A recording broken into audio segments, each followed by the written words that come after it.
So now I'm kind of on this wave, like, you know, I'm already a month sober, so it's like, do I really want to break that? Like, going, right? you know what I mean? Yeah. So it's kind of like, maybe I'll revisit it, but I also feel like I'm at the point in my life where I've done so much shit that it's not necessary that I have to do anything ever again. Like, I can live with myself. You're like, no pressure, you know? but also don't be a bitch. Yeah. You're no fun. Also, can you wait in the car while this podcast is going on?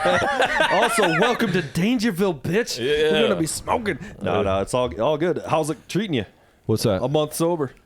Good, man. I feel like I'm really myself, to be honest. Like, I feel like, you know, because I always felt like when I smoked, like, and I'm an all or nothing guy. So it's like, if I smoke today, I'll be smoking 4 times tomorrow. Like, it ain't like, hey, I can just smoke with the boys on Saturday, and in 2 weeks, I can hang out with Nick again, and we could smoke and play guitars or whatever.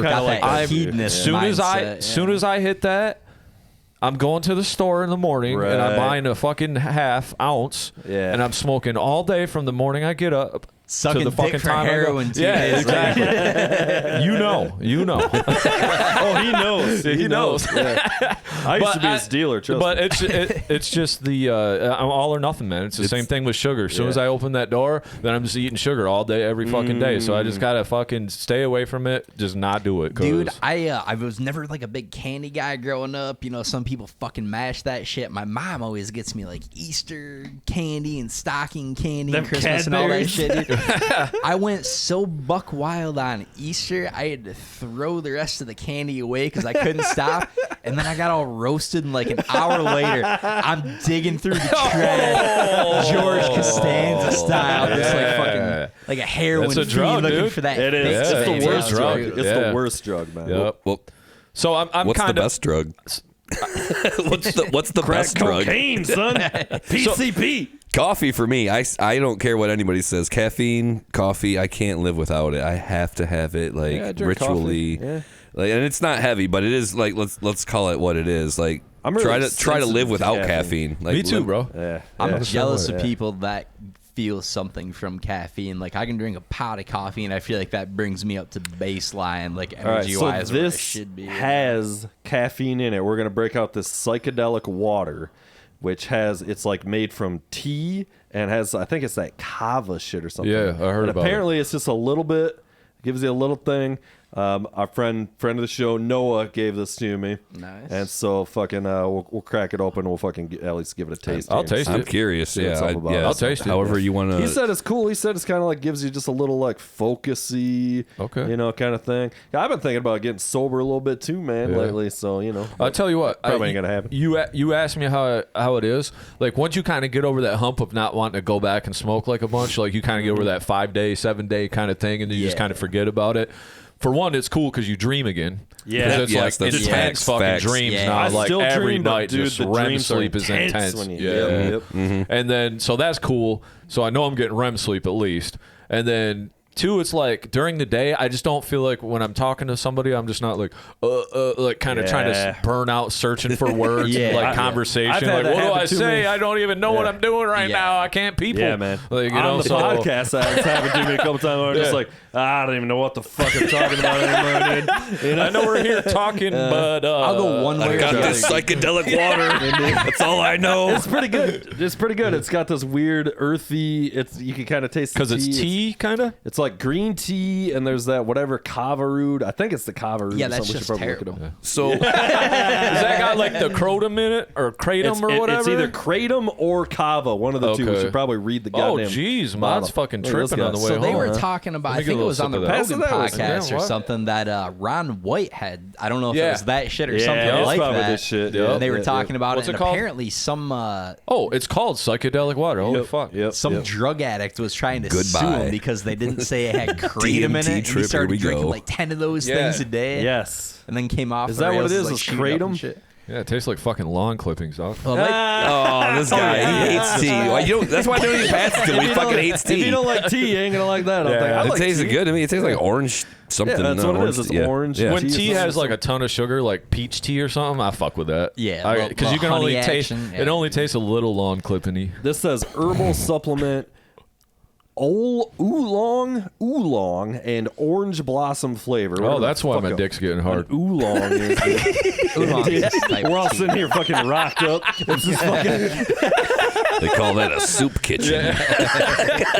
It says mild mood boosting psychedelic blend crafted to loosen up and excite your senses. I feel like they're playing a little fast and loose with the psychedelic terminology on It's that one. kava root green extract. tea. Okay. All right. Kava root extract, Damania leaf extract. Some Words shit. you can't say. Seriously. They're in there. Green tea leaf extract. So it's green tea with kava in it, basically. So yeah.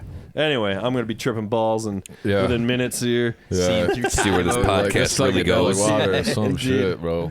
I think it's pretty good. I'll allow it. Yeah, it's not bad. Just undrinkable. You ever fuck with any matcha tea, dude? That's some uber green Can't tea do it. taste. Can't I know, do it. it's It tastes like revolting, dirt. I'm It's sorry. so Somebody bad. has given it.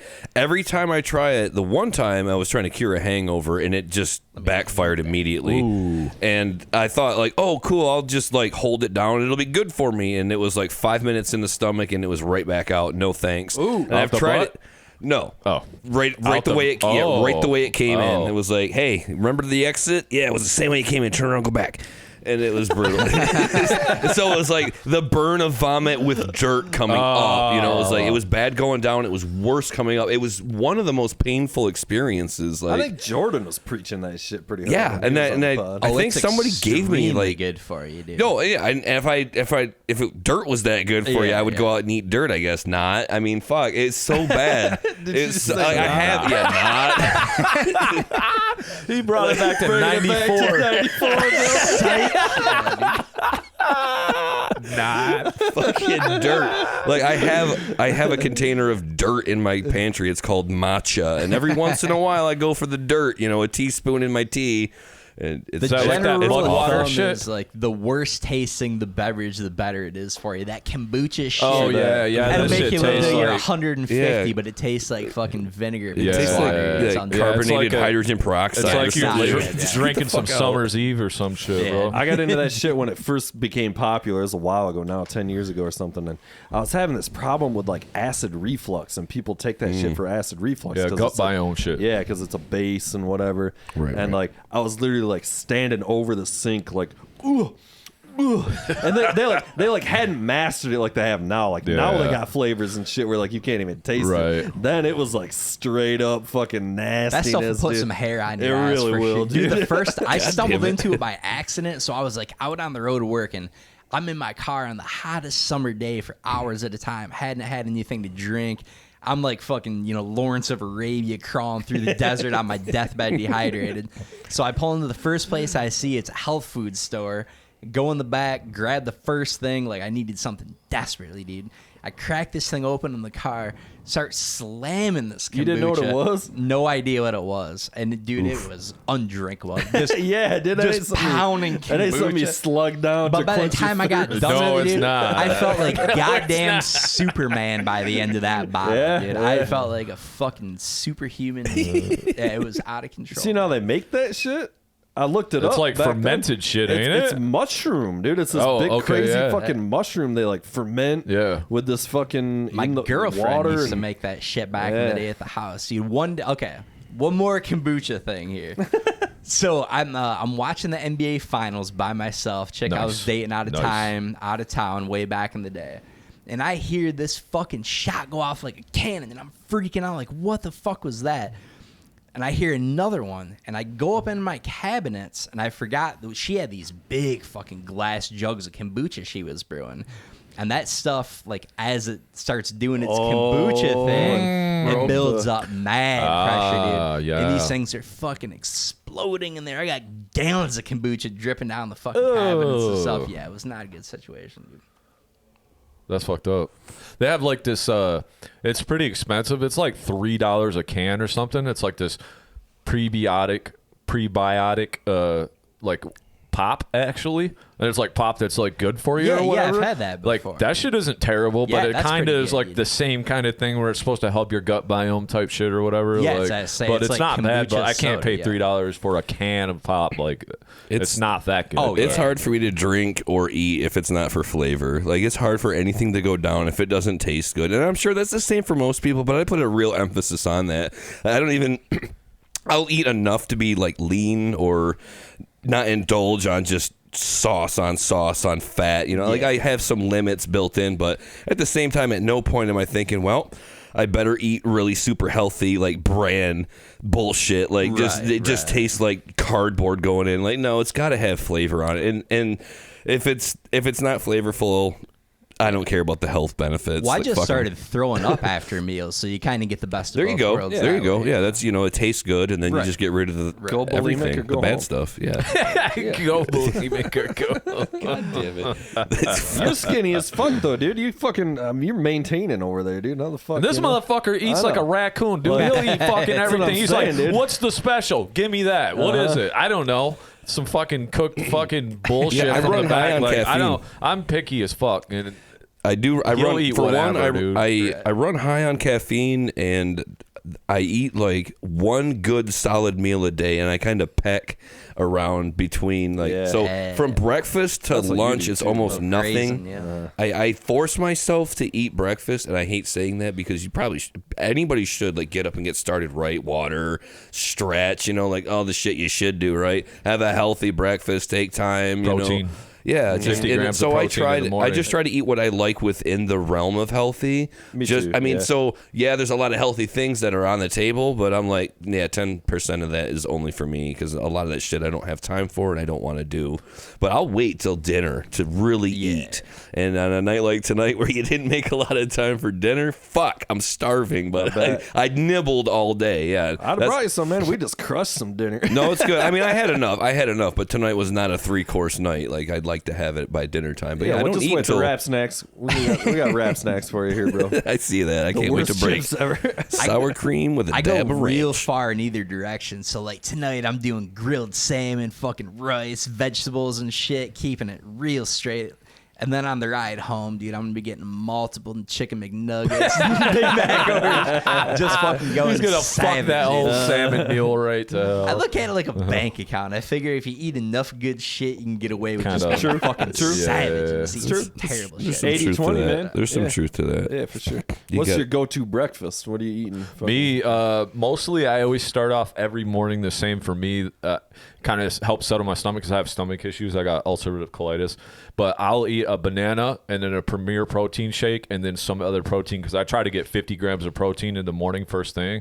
So I've been trying to up my protein because when I work out every day, if you're not getting the protein, you're not getting the benefits of working out. So it's like I try to get that protein in the morning and then like the banana and then the Premier protein isn't heavy and carb heavy on my stomach. Because if I go carb heavy in the stomach, I feel like shit all fucking day. dude. And I've just noticed that That's about what my I did body. today, like, man. We dude, eat, like shit today. like It's muffins or something. Like I'm ordering fucked, pizza dude. in the Pancakes and office shit in the shit. I'm morning. just like, ugh. I was huge on shit, dude. coffee and donuts. I was just I could not do anything but coffee and donuts. But I broke the donut off of it, and that saddens me. It fucking As it sucks. should, bro. I love a It donut, sucks, man. I thought I love I was a donut too. I I was Yeah. okay with a donut. It's Big got an fucking egg in a jelly donut. donut Like, and a cup of coffee. What's in the your morning. go-to? What's your favorite donut?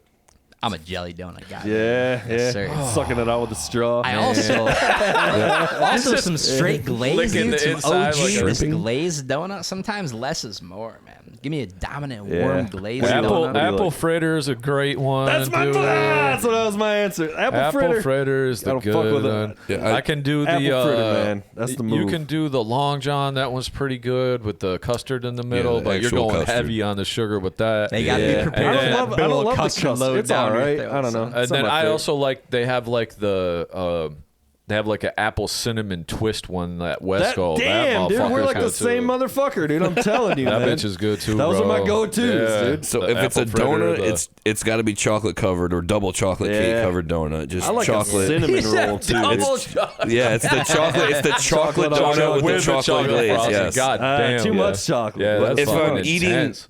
but I had to break that off. So that's more like after the healthy part, which if I'm gonna go for the healthy coffee? thing, only if it's black. Apparently, coffee, I fucked that up. That's the healthy part. I fucked that up with sugar and creamer. But Dude, you ever fuck with some bulletproof coffee? You ever get down on bulletproof coffee before? No, I don't think I've heard of this one. Rocket fuel, man. So it's like a ketosis-inducing thing, kind of. Oh. So it's coffee with 2 tablespoons of grass-fed unsalted butter and 2 tablespoons of MCT oil, medium So you chain make this yourself, triglyceride. or you buy this as? Yeah, what I the make fuck? it myself. Okay. You can buy I've it done as well, coffee dude. and butter. Stuff is fucking rocket fuel. Like Yeah. I was saying, I can tear down a pot of coffee and just be like, you take this shit, dude, you are fucking No ready shit. to do some damage, baby. It's got that extra fat that fucking Yeah, give goes me to that. your- I can still get a little bloodstream and jitterbug shit. off of the coffee, so I don't think I need to go to the rocket fuel. It's a little I'm like, intense, yeah. if I go to like be just a little bit beyond what I would consider my maximum dose, so I would say maybe like 48 ounces of coffee, or no, maybe even more than that. I would say maybe double that. 48 is probably what I'm leaving the house with. If I go for round 2 on that, I'll get halfway into that and I'll be like, whoa. 48 is a lot of ounces of coffee. Yeah, Well, that's so wait, that's a lot like already. wait. No, my math is bad on that. I'm sorry. So 4 cups is what I meant. So that's going to be what 1632. 4 cups is a That's- lot. Yeah, that's a big That's 2 of thermos, right? these. That's a thermos, That's right? 2 of Yeah, these. yeah. That's a big thermos. So if it's not 4 cups, I'd say 3. I'd say 4 cups of coffee to start the day. You like some coffee? Yeah, then for you sure. get It's down. for sure It 4 just cups. affects I different always people. brew. Like he can drink it. Shaner, who was 4 just to on, dude, 6. he's the coffee man. You know, fucking, he can pound that shit. and Yeah. You don't drink it, crazy. Ross?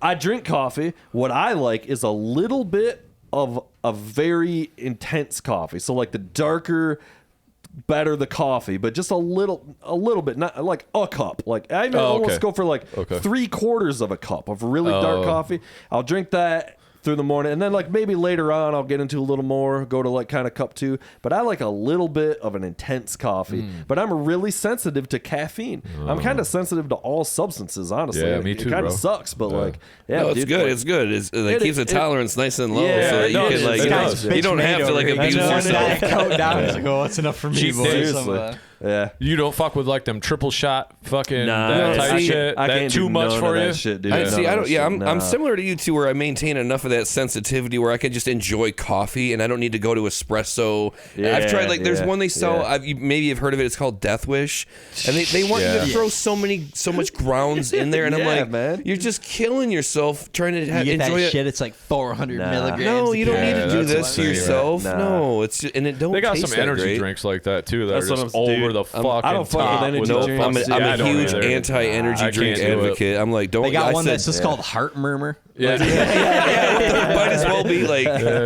We should do a fake ad called Heart. That's Murmur. funny. Yeah. I've seen some fake energy drink ads. They're hilarious. But anybody who drinks these things, I immediately tell them, dude, that's one of the worst things you could do. They actually, I can't believe they sell this shit. Yeah, It's liquid It'd be like poison. it'd be like smoking being popular again. Like everybody just sitting here having a cigarette after cigarette after cigarette, and this place is full of smoke. In fairness, smoking kicks ass. yeah, if you're drinking energy drinks, like, oh my god, say again. I got missed hooked on the Monster coffees. It was when Okay. it was Yeah, when I the got Java. It was when I got the job that I'm those are still good. in, and it's a website kind of shit.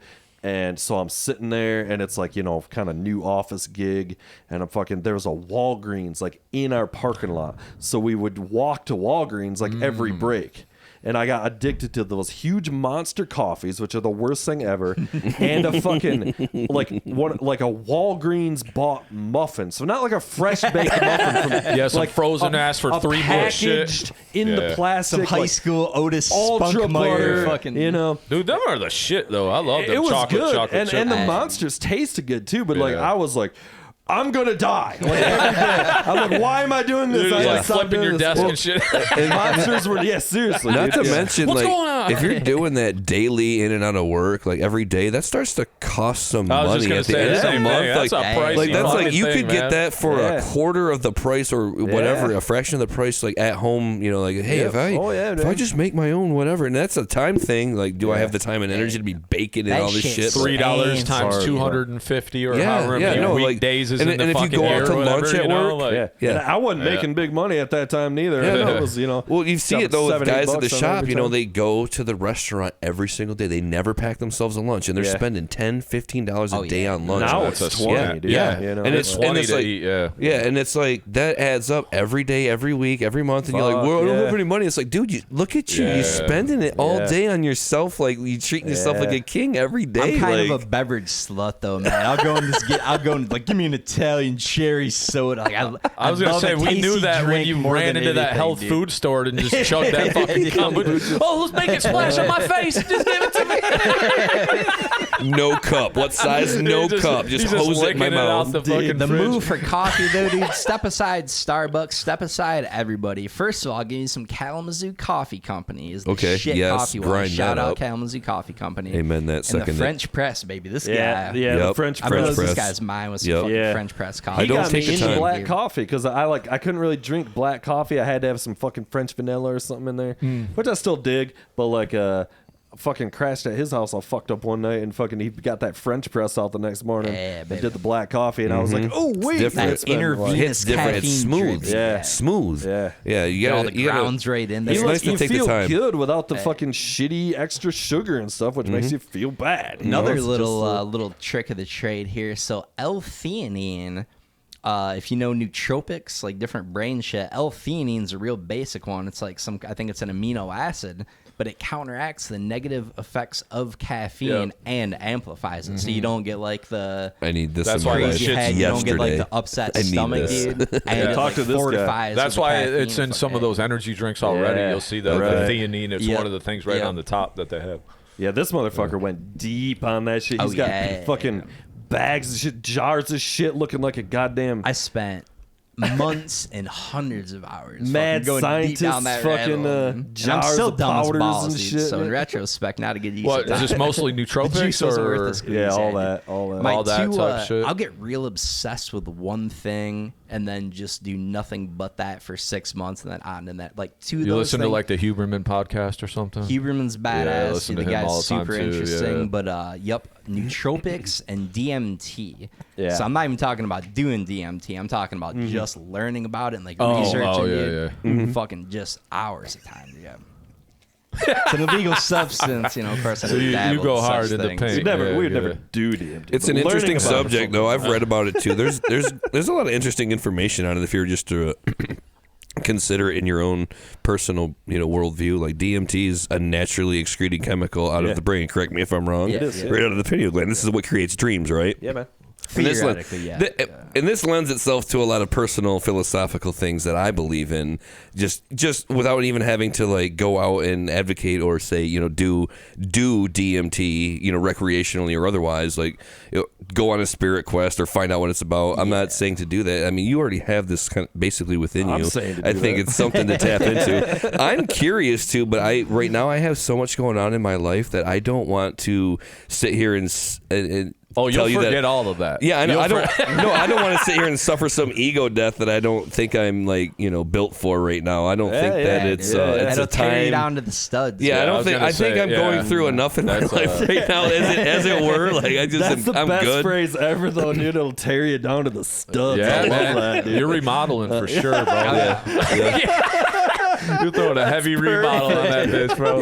Yeah, see, I feel I don't need that. Drywall, fucking new insulation. I'm talking new wiring, the whole fucking joint, bro. We're scraping the plaster off that bitch. We're getting bare bones Copper right out of the wall. You better have a dumpster ready because that shit's coming out. Get the mud out, the spackle out, baby. This is a rebuild from the You better ground go up. to Home Depot, get you a few workers out there. And fucking, Erase the blueprints. Start over. Yeah, that's going to be a no for me for some time and a lot of consideration. But I don't really spend a lot of time even thinking about it. But I will admit it's a fascinating subject that I've been interested in for years. Like I think, you go back in time to start ask yourself, like, how long has DMT been even in popular culture? How long have we been talking about it? For me, I feel like it kind of it started to really peak in social, culture here. Like just before Tool did the song about it, was that on every Tool song's about no. Specifically, was it on 10,000 Days? Lateralis, I think that was the first album that Alex Gray did the artwork for, which is all based off of the fucking DMT, like all the Alex Gray shit. Like there's the Alien song where he actually says he took DMT. Yes. Okay. So that one is where he's like really mentioning it and bringing it out. Being like abducted by aliens. The pot, right? No, not the pot. No. I don't know why the name escapes Stone. me. Yes, thank you. Oh, yeah. I point to Ross because I'm like, I know you fucking know this. That's Help the me one out. that's Throw me. It's got Lost Keys Rosetta Stone. It's got the really cool intro. The guy's admitting himself to the hospital, and he's fucking awesome. Yeah. No, I love that whole segment on that album. But I think that that's when it started to peak. Right about then, there was a lot of talk about it. It was coming into the mainstream, and people were like, oh, hallucinogenics. Like, have you heard of DMT? And I still find it fascinating, especially because it's one of the most natural ones and the strongest one, and we known to possess man. and harness this thing. That's the weird thing. It's like that's with the part most that really intrigues me. psychedelics, the closer it mimics your neurochemistry naturally, the more strongly it powerful affects you. Like the Yeah. farther down the line you get with like this chemical is created and it's all these different shit. Right. Because your body doesn't necessarily know what to do with it, but when it takes something that's so natural and you process it like that every day, and it's like, nope, these two little things are different. You're just like, whoa. Isn't it a mix of something though? Like you got to have like an IMO inhibitor or some shit like that. depending on how you ingest it. Okay, yeah, which that's is it, yeah. DMT, but it's kind of like a It's brew. something different, right? It's a little different, Where you gotta it's have- like something from a fucking toad, and then it's mixed with something else. The right? And toad then the- shit's Different. different Yeah. again. Oh, really? Okay. Ayahuasca's Okay. two plants. Okay, So that's it's- a mixture of yeah. shit. Yeah, That- okay. But yeah, the you- DMT comes from the plants, but it's just a matter of how you extract it and 'Cause you or can just smoke ingest it. it. Oh, you Yes, gotta correct. have the IMO when inhibitors. you smoke it, Yeah, you gotta you have don't, because the- it goes right to the lungs, so it's Yeah. different. But when it's ayahuasca and orally ingested, you've got to have an MAOI inhibitor, Okay, which that's is what I the was thinking, other yep. vine, because otherwise, like your body's Then got it doesn't it'll process filter like it out. you said, Yeah. you produce it The naturally liver. already. So Yeah. the reason you're not walking around tripping balls all the time is because those It knows how to process it. MAO is Yeah. just fucking beat that shit up. Yeah. The second Okay, it that comes makes out. sense. Yeah. Or it's like, or are we walking around tripping balls all the time? I Yeah, wonder. you know, I mean, I who the wonder. fuck Dream knows? and shit. Yeah, I was gonna say, here we you know? are. We're up to AI and aliens, so Yeah. I might be tripping the fuck out right now as we Yeah. speak. This So, But all- to I mean- that point, dude, so many people say like the experience of that, like DMT specifically, but all other psychedelics are just like it's more real than real. Like you don't understand. You know? sit there and you think, how can I go back to the life I just left? Because this is going to be hard to accept. yeah. Like having felt I just all talked to of this. machine elves Yeah. for like an Yeah. hour in Wonderland. I just bro. had a Like, one. this is When it gonna was be only tough. 5 minutes. Yeah, but Or there was 10 really no minutes, such whatever. thing as time. But I lived an entire life. Well, to that point though, dude, and I said this before, but like how much of it is like that is the real state, and we're just shutting it down so we don't get eaten by fucking. Yeah, see, I'm not a ready to straight process line, that. I'm you not know? ready to peek Come behind the on, curtain. bro. Let's go. Let's go, son. gotta- Eat down Let's that get that rabbit fucking hole, baby. psychedelic water That psychedelic going. water is where it's at. It's hitting me a little bit. I'm feeling a little. I got a little buzz in the legs. I just think I like hanging out with you guys so much. That's what it is here. That's what's got you buzzed, bro. Yeah, I Aw, feel thanks, tingly. buddy. I Just feel high on tingly. life right now. And on that note, thanks for having me back on the podcast again, man. I Same, appreciate big that. same. Fucking Yeah. awesome, Is this dude. the fourth time? Gotta be. You're in rarefied air. Air by yourself, bro.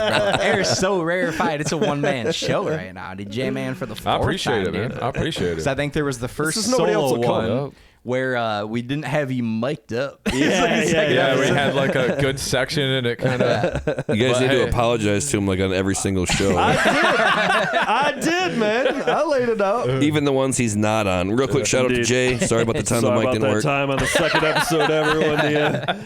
Yeah. No, I appreciate you guys having me out again, man. It's really cool. Yeah, Fucking- man. I Yeah, like coming same, out here chatting with same. y'all. so What's going it's on cool. with you there, Modley? Haven't seen you in a minute, I guess. Right now it's summer break for me and the kids, so I'm starting to pick up more hours. I work at a really cool place in Whitehall, Whitehall, Michigan, called the Gnarly Heifer. Super good, man. Wow. Thank you for saying that, super good, Jason. dude. Thank you. We don't do free plugs on this show, so I'm we're going gonna to need tell like you a where I work. sponsors for $5 that. contribution. Now we got to cut that. Yeah, we're gonna need some gift cards. no free actually. meal, no free meal tickets on this match, bro. We'll let you know when we want a reservation. Really good though. So- I actually still have to slap it with a 5-star, man, because Dude, it was a fucking burger. I know you're well versed in the food all around fucking the United States and everything, and I know your stance on it, but man, it was a hell of a fucking burger. This fucking guy's like, I was traveling the backwoods country of Lithuania, and I experienced it. I know his high a pan cooked. I know his palate is very refined. It's high another refined kind of art, palate. man. It's another kind of art, you know. Yeah, exactly. I appreciate it, man. Jason and I were having this conversation on the way up, and I don't know that I'll repeat that, but I will go to Ross and I'll say I really love fine dining. I love to sit down. I love to dress it up. I like to go out on a date with my wife and like be dressed up and enjoy that. Dressing up's fun, man. For what my work is, for the restaurant that I work at. You know, I would say it's more like comfort food, but man, she slaps flavors down. My boss, who creates most of my boss, and she collaborates with everybody on the staff who's interested and knows what they're, what they like. Hey, this would be good. And so we sit there and we collaborate, and you get that creative vibe going, like in a band. When it hit at first, when I first started working there, a couple months in, we collaborated on something and we cut it up into like bite-sized bits, and we toss back a bite and we fall into our own space, just falling in love with it, just drooling all over us. I was like, oh my God, that's so good. And it hit me like a lightning strike, dude. It was like, that's the riff. That's the song. That's the melody. That's how it goes. This is the band. This is the song we write. And it was that whole creative collaboration. I was like, this is what I'm doing. So I like, it didn't take much more than that. And I was like, instantly signed up for classes at the Culinary Arts Institute of Michigan, and like I'm just going with it. I love it. Our chefs, like it makes sense. Well, I don't know why I ever didn't think of working in the kitchen before. I think I had weekends in my mind. I was like, oh no, I can't like be in a band and also work weekends, in the kitchen. But that's why half those guys do that. You just find the right kitchen, like bartend and shit, because you can take weekends. You don't have a show every weekend, and if you do, you probably should think about making more money. So we all did DMT real quick. That was a fun ego death, guys. Oh my God, I'm shattered. That was a huge 10 minutes down to the studs. My job inspired me to go back to school, so I go to the Culinary Arts Institute of Michigan right now at Baker, and I think it's the kitchen life for me, or the cook's life for me anyway. I really do enjoy it. It's been fun. I put a lot of like life philosophy into practice in the kitchen, so it's like a really cool place for me to be, where I'm not bothered by it and I don't feel like the pressure. It's cool. We got 50 tickets on the rail. Awesome. Want to wait 45 minutes for a burger? Yes. Indeed. Yes. I love you, fam. Have a seat. Be right with you. It's cool to see the parking lot constantly full and people just ringing the bell, and then we just hoot and holler just like you ought to.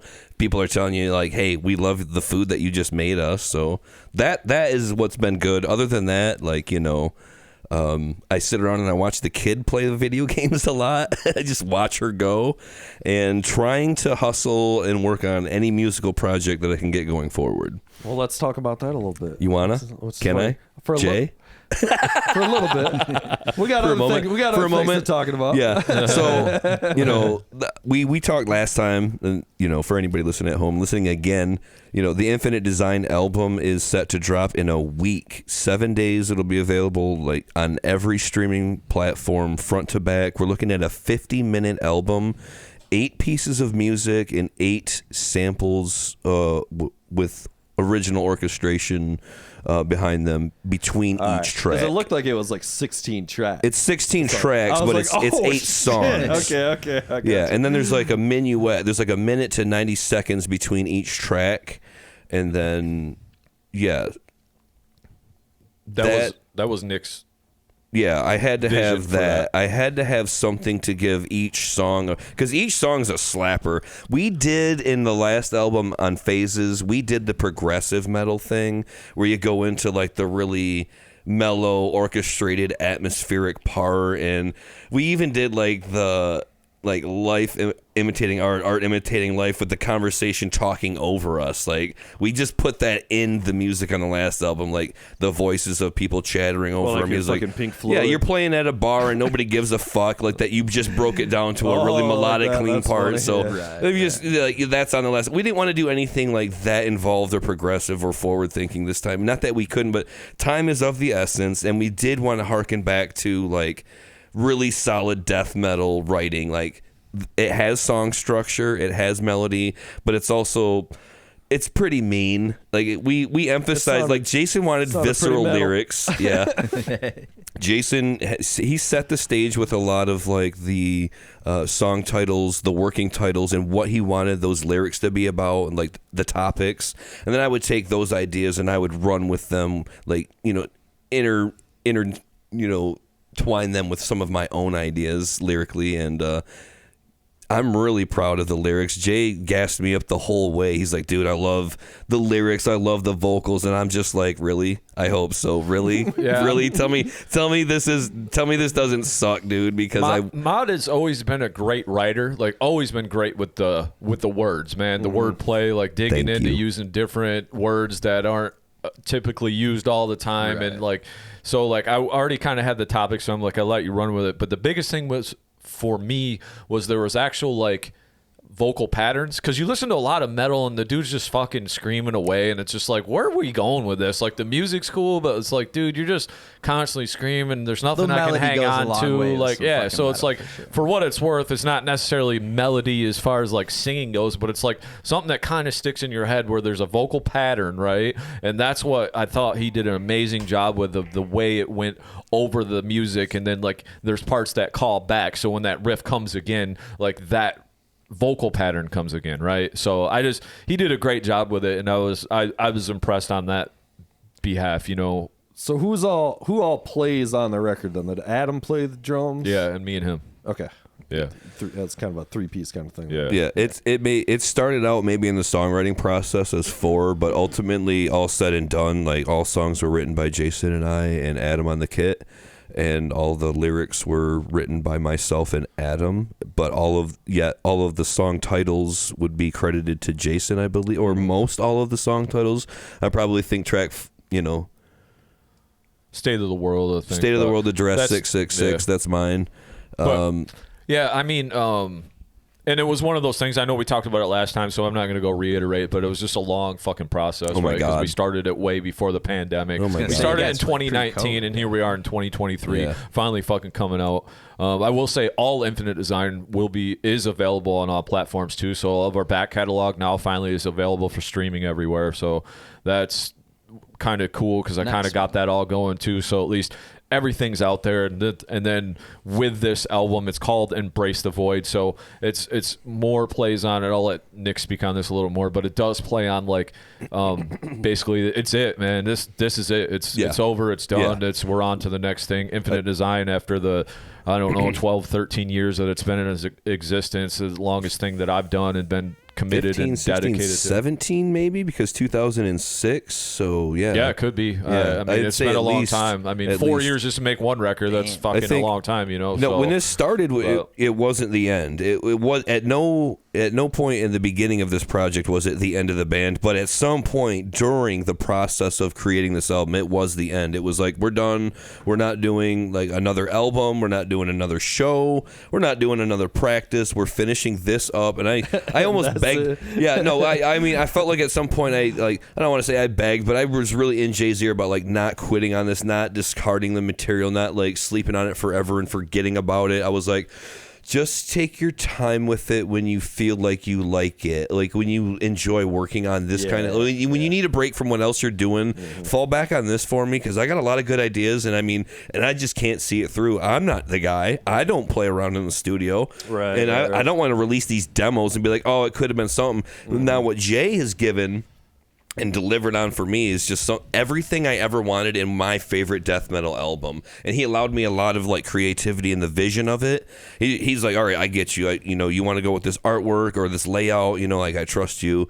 And so he let me have my way in ways with it where I knew I had to have a CD. And now I know CDs are like garbage. They're going straight in the ocean, and I joke about it. It's not funny, but it's funny. I think CDs are cool. People like records, they buy vinyl. I like to just open up that jewel case, slide out that jacket, and I flip those pages, and I smell it. I smell it. Yeah. I love it. The artist jewel too.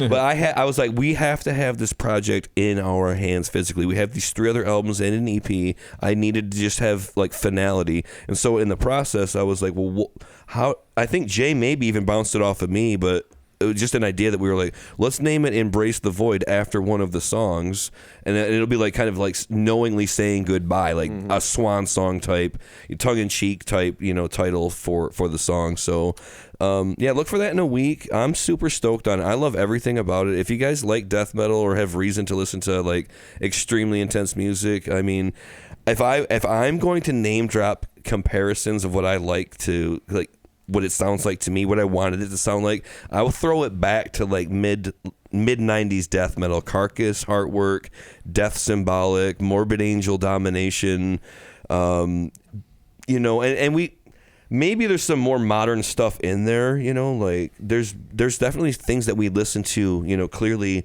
that are modern, but I think I really want it. We just agreed on song structure being like something we could fall back on, not having harebrained weirdness. Like we already riff soup, riff soup. Yeah, I really wanted to be able to listen to songs that I could enjoy. So this is something I'm very proud of. Let's hear some of it. I got it queued up right now, right? We can play the newest single. I got the first track queued up. The first track, or should we do the title track? Whatever you got queued up. I got your this one queued up. So he said pick one. So I gave it to him and said pick one. This one is good. What's this one called? Is it Beyond the Flesh? Beyond the Flesh. Beyond the Flesh. I listened to just a second of it, and then I had to turn it off because I didn't want to fucking trample over me talking about it. No, I didn't want to ruin my own first impression of it. All right, you guys ready for this fucking slab of metal? Yeah, do I have to listen to it again? It's so goddamn pushing it.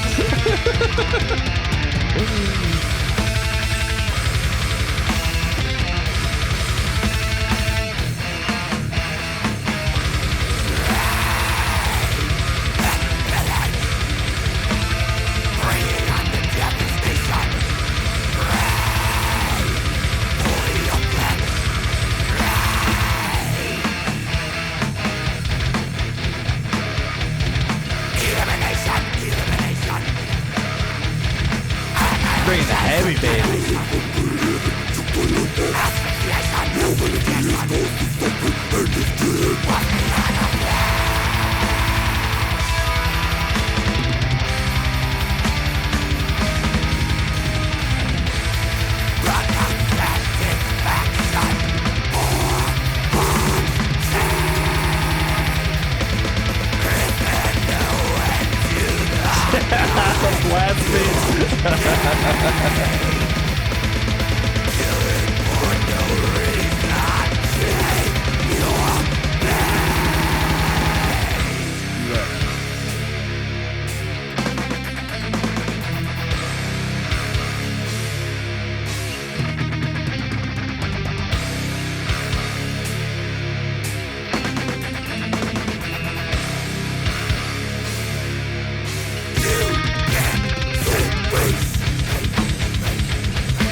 Turning it up. Yes.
Jesus Christ. So unrelenting.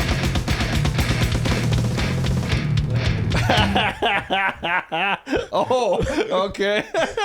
Lay it down, baby. Punishing.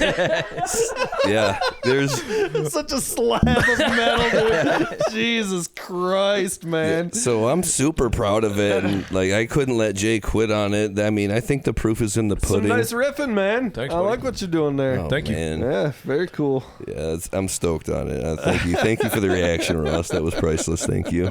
I fucking love it myself. That's I'm why a I didn't fan want of to it. listen to it before, because I was like, I gotta hear it in real time. Oh man, You know? thank you. Yeah, thank you for listening to it like that. That is so cool, man. Yeah, man. Yeah, now you play 2 of my songs on your podcast. I appreciate it. The last one was a lot different than this one, though. That's cool. Yeah, you can make the checks out to Dangerville Productions. I will, dude. Yeah. Well, that's a testament to Jay's diversity. You know, he's all over the place. He loves the music that he loves. You know, from hip hop to the death metal and in between. I think you know, Jay loves music, and I don't know that I would have kept music going as seriously as I have in my life if I didn't look over my shoulder constantly in my life and see Jay always grinding on it, like not ever quitting, always having a project, or you know, having Exit Door Productions, you know, to just staying and doing it for the sake of the art of it, and not even having the live band to fall back on. Like, why put out a new death metal album? Like, who even listens to death metal? I do.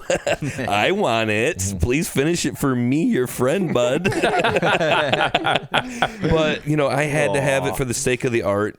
You know, live performances be damned. Like, just let's finish it, like, to have it. And it's one of my favorite things. Like, I'm proud of it. Like, it's going to sit next to those albums that I name drop and some others from that era that, you know, like, we pushed for the best possible production.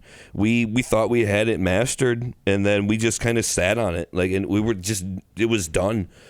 And then Jay was like, you know, I spun it through some new tools. I just basically remastered it. Mm-hmm. I just mastered it again. And I think remixed it. Oh, yeah. Oh, it was a remix. Okay, so it was a... I know what you're saying. I didn't know. I thought... Just kept working on it. Yeah. Well, so you hear it again with fresh ears. Well, I got the... stripping it back down. Them VSX mixing headphones from Steven Slate.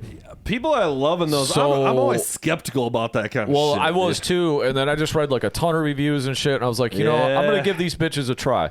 And then I recorded a covers songs for Larry that Iron Sharpens Iron. They did some covers and shit. Yeah. And I mixed my first mixes through there, and I took them out to the car, and they sounded fucking great right off rip. And I was like, oh, this is what we're doing then. Okay. So the Infinite wasn't done. I was like, fuck that. I'm not letting this mix go.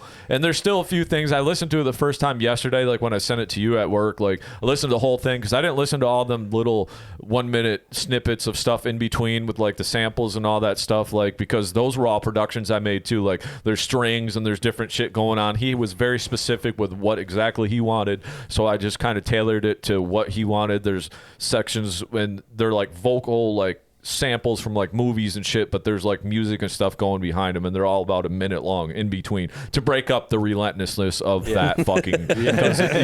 Like, you really got to be able to take a all breather that in there. That's what it is. Yeah, and you know, there's still a few things where it's like, I don't know how that slipped through, but it's like, whatever, man. See, it's in the fucking world. And that's it's where just I like, step whatever, in. And it's like, dude. no, like, dude, there's nothing there's more gonna you be can mistakes, and you just like it for what it is. Yeah. So many you can't people be in that critical. See, about I'm not a producer, but that's where I come in, and I would give Jay I would finally take the time and the space to like listen to it with the ears that I needed, not like, oh shit, this fucking slaps, but is there something wrong here? You know, like find Waldo in the mix. It's just like, where's the thing that doesn't belong? And I'd highlight, you know, a half a dozen or so things in mixes, and I'll be like, okay, we should probably this, that, or the other to him, and then he'd come back to me with, you know, several different mixes later. I'd see like, I only see mix 3 and 7, you know, like those are the only ones that get sent to me. So I know it just shows me how much work is going on behind the scenes. You know, he's sending me like the 7th iteration of a mix, you know, and there was a lot of work like that back and forth where you know, he would say to me, you know, like, this is it, man. These are the last edits. This is it. Like, this is I am not fucking with this beyond this. You know, like, that's this is beyond the mix. You got final, then final V2, final V3. Yeah, that final on the 13th reiteration really loses its fucking meaning. You that's know, all records. That's not just you guys. That's all records. That's all art. That's all. I think just me allowing him to say, you know, it's good. It's everything I want it to be. Like, it's loud enough. I listen to contemporary stuff, you know, like, see what that mix, how loud it is just at this volume. What does it sound like versus ours? I'd go from their song to our song, and I would say, is it loud enough? Or does it suck? Like, does it need more volume? And at first we weren't quite there. We were above Rust in Peace. We were above, it was, you know, we were well above that, but it was still like, it could be better. And then I feel like we finally got to a mix and a volume on that mix where it was like, okay, good. It doesn't like diminish quality. There's not like I have to go max volume on it just to get something. I'm visceral with music. I need to feel it in my chest. I'm kind of like that too. Yeah, so the mix has to be loud for me, and we got it there ultimately. And that's when I was happy with the songs, and I was happy with everything on it in the direction, and I felt like I was maybe going to accept, like, okay, it's not as loud as I want it to be. But when we did finally get the last copy, the last edition of it that was mastered, you know, the final copy of it, I was like, that's it. I'm happy with that, and I am proud of that. It's never going to be, I mean, until it's mastered. That's what a big part of mastering is now, is level.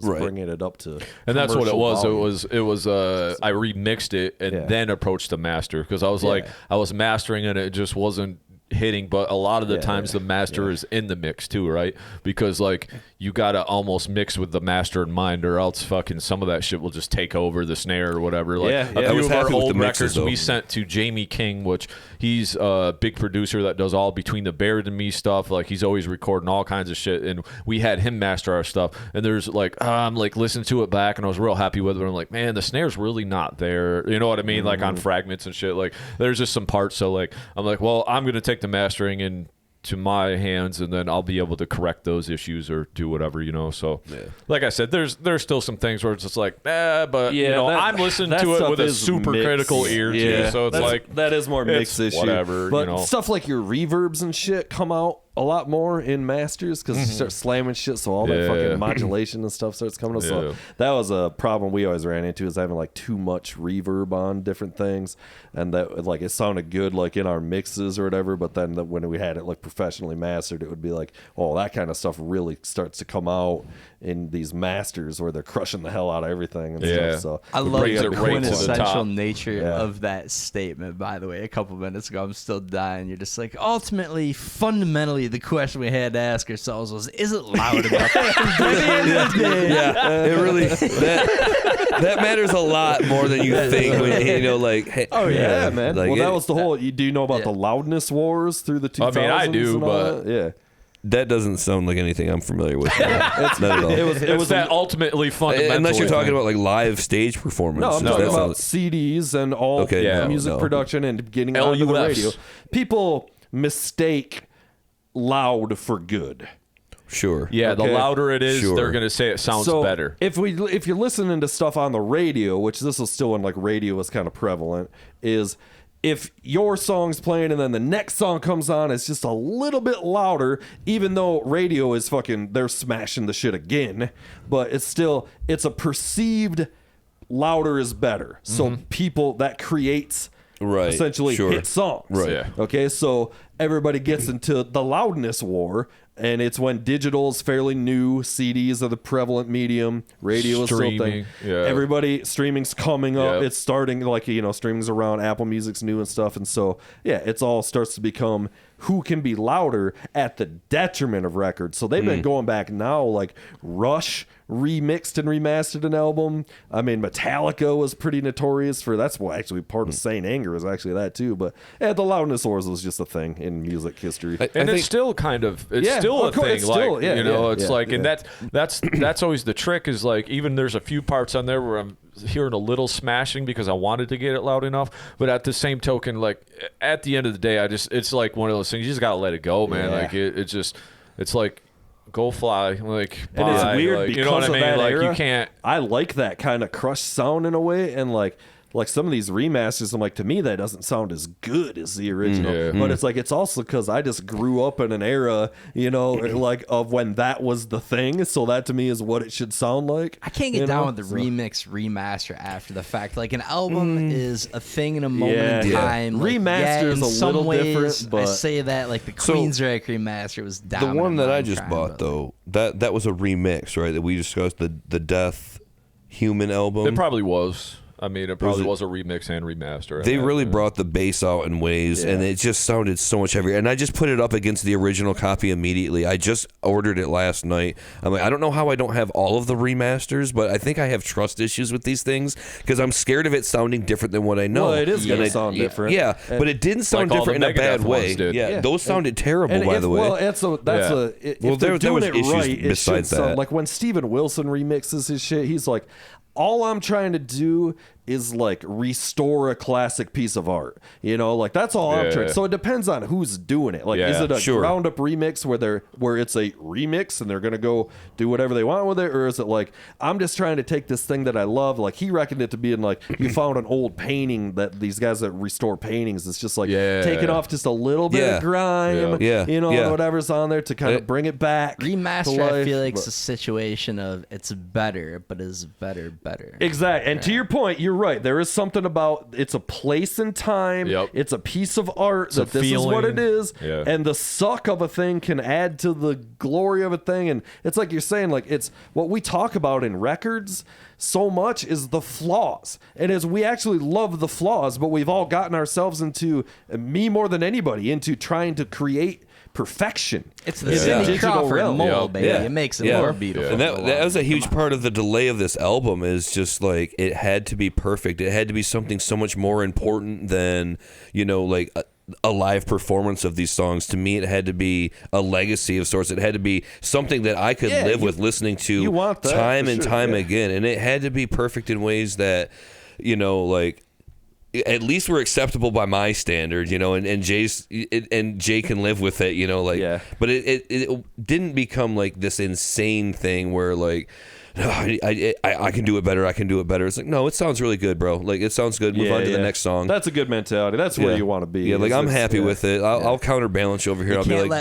don't be the enemy of. That's a great way to put it. You're always chasing perfection, but you also got to realize that perfection doesn't exist. So it's like you try to make it perfect, but perfect isn't real, and that's kind of like, well, we did our very best. And I was perfectly happy with it. I will say that I was perfectly happy with the outcome. Like, you know. Like John Legend said, you got to be perfectly perfectly. That was a great quote, bro. Good question. What was that quote? John Legend said, "Let's try this psychedelic." Like John Legend said, something. He said something. Bling on the piano, dog. No, I mean there's different sets of ears that listen to it too, right? So there's the listener. There's the producer guy. There's the musician guy. There's the, you know what I mean? So like there's only some people are going to be catching certain things too. They're not going to be like, oh, that vocal could have been a smidge quieter, a smidge louder. They're just going to consume it for what it is, you know. I'm just listening to it as a fan right now. Like if you ask me like, oh, what should I do? Or, you know, it's like, I could give you those notes, but at the same time, it's like right now I'm just smoking some weed and listening to the thing as a fan. I just want to rock out to it. Yeah, that's what I want. You can hear everything that was being played. Like, could it be better? It always can be better. That's the problem, you know. So on the subject of like an album as an art piece, like that's the idea here, right? There's no single. Like there's no single. Thank you for playing track one. That's exactly what it's meant to be, you know right? What I picked, and it wasn't. First of all, I love a track one in all records. It's how you start the album. Like I have a lot of things about track sequencing and shit. You got to set the tone right off the bat. I love what a track one should be, so that was part of it. But also, I looked at all the the track titles, and I was like, that one, just the name of that song, I thought was just kind of attractive to me for some reason. I thought it was cool. I was like, that's the fucking one. Yeah, I mean, and that's kind of why I wanted to just be like, here, you said you want to play one. I'm like, well, I could play you the one that I always play everybody else, but I could just let you either listen or pick one or whatever. Well, I was like, let's see what's up. Yeah, it's the motherfucking Dangerville show anyway, dog. So you do whatever you want to do. I would hope that people would like take 50 whole minutes consecutively to listen to it as a piece. Like, I understand lives and busy schedules, and it's hard. I mean, you can do a lot of things with it. Take a shower, listen to a couple of tracks, get pumped up, go. Listen to it in your car and drive way over the speed limit as you should. You know, take some work DMT out. and put that motherfucker on. Yeah, listen to the Tear first it down track. to the studs while you're listening. You'll to be that back bitch. before the end of the song. It'll be great. You know? That's probably what I'll do. I have been making time recently though, because I'm an album guy too. It depends on what it is, but I love hard. a piece of art that's It's an album. hard. And I've been making time, and sometimes after we do this show, everybody will leave, and I'll come back down here and I'll listen through these headphones and just throw up a record on here, chill in the lounge, and just fucking. That's what I did the first time I played that fucking new Sleep Token record. And that kind of brings us to. And I told you. I know. I don't care what they say. Hold on. Before we get into it a little bit, let me tell my quick story about. Okay. How I got. I'm so geeked on it. So I got turned on to Sleep Token on their last record. And I thought it was our boy Skoke, but I actually messaged him to confirm, and he's like, I don't think it was me. So I don't know who turned me on to it, or if I just saw it, people were talking about it, or what. Saw the video. I watched the YouTube video, and they're doing the cloak and the whole thing. Yeah. So and it was kind of industrial, and I'm kind of into the industrial scene and shit. So I'm all about checking it out. I like it, right? It's dope, very cool. Watch the video. That's it. Falls off my radar. Right? Sure. And then I see everybody's talking about this new record, the Sleep Token, and I'm like, the name is sort of familiar. Sounds like it's something I've already heard of. I'm kind of like, all right. And then so I'm seeing the artwork all over. I'm like, I love record art, which, by the way, real quick aside, yours is great. Thank you. By the way, yes, thank you. So I'm like, that artwork's sick. People are talking about Sleep Token. But then it was you posted, Jay. You were like, this Sleep Token record, whatever the fuck, and I'm like, all right.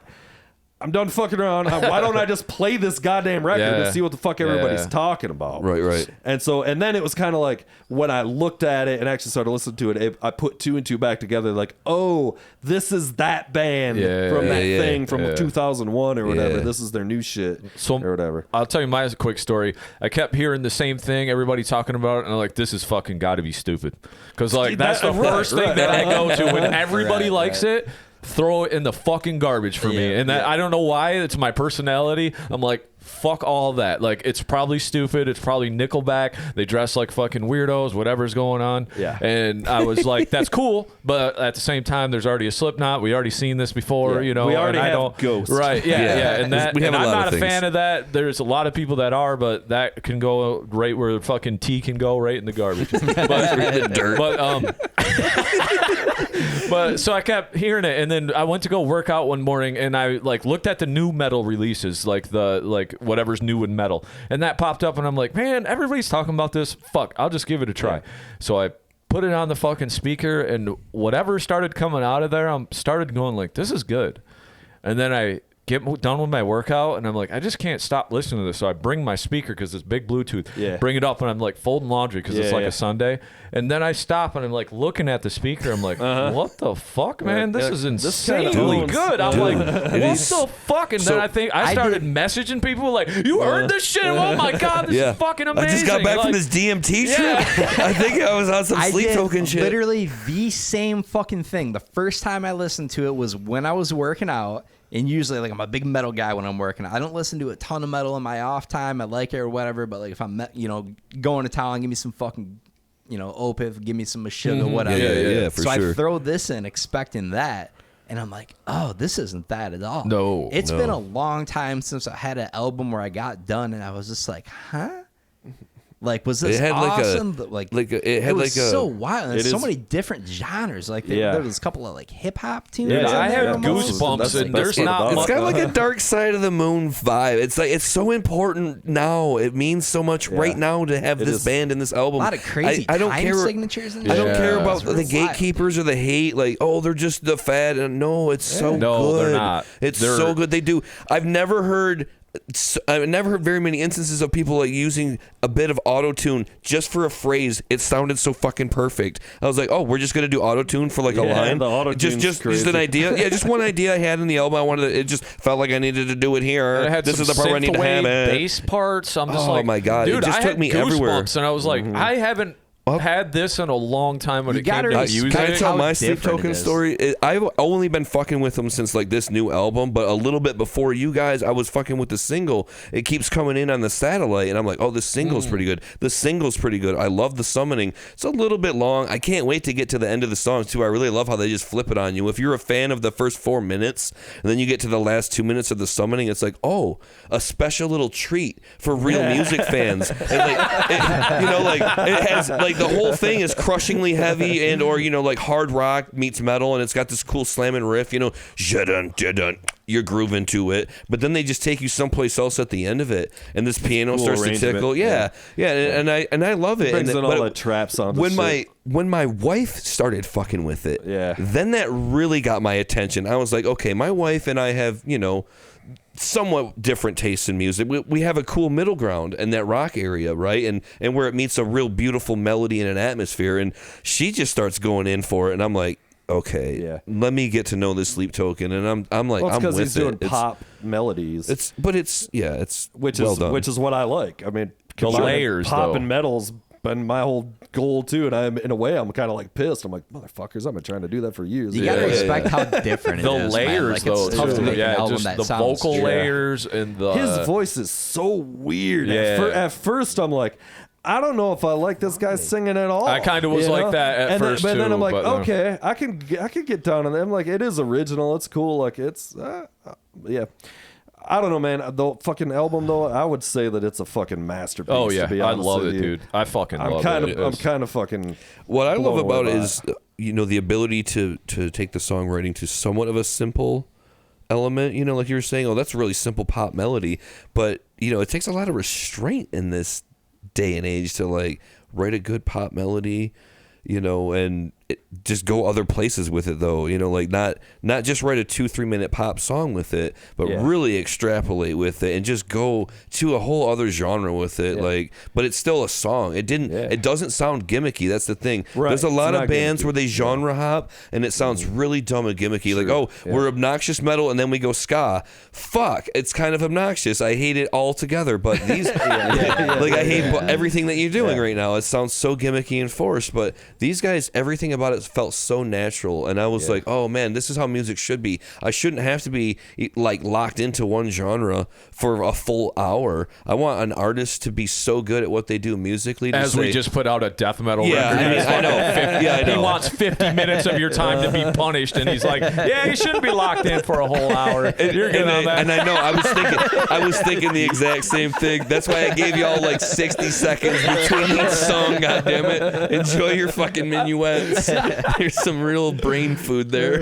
Well, what these guys are doing, That was Sleep incredible. Tokens combining modern pop with what I would say like modern gent metal, basically. Yeah. English. I mean, the heavy stuff sounds like Tesseract kind of. And for sure. English gent. Monuments or The whatever. musicianship all that. doesn't necessarily And blow me away, I love as you all say. that. But it is killer. The drummer's killer. Oh, drummer's killer. Whatever's happening, and a lot of that stuff. Being honest with you guys, it's not all real. There's a lot of editing and e-kit stuff. Oh, sure.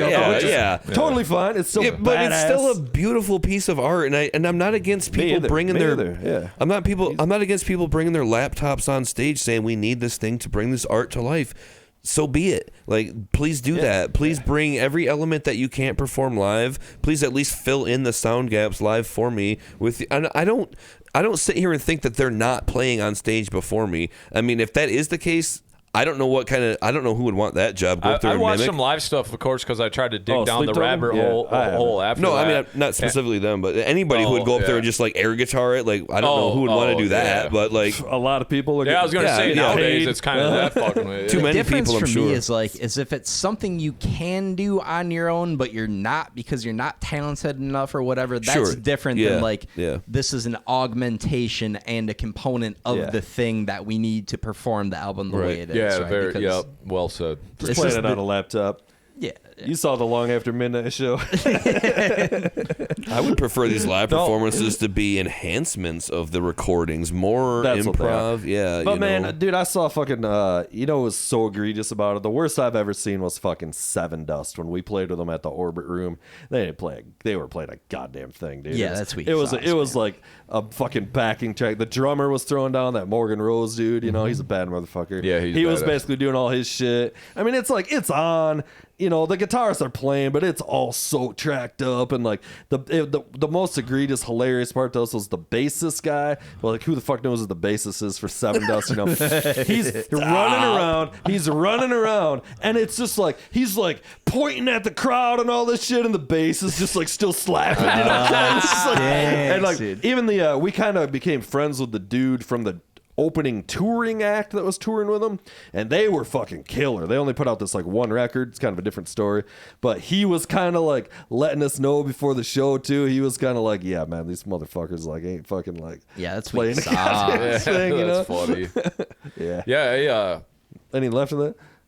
Yeah, that Sleep Token, man.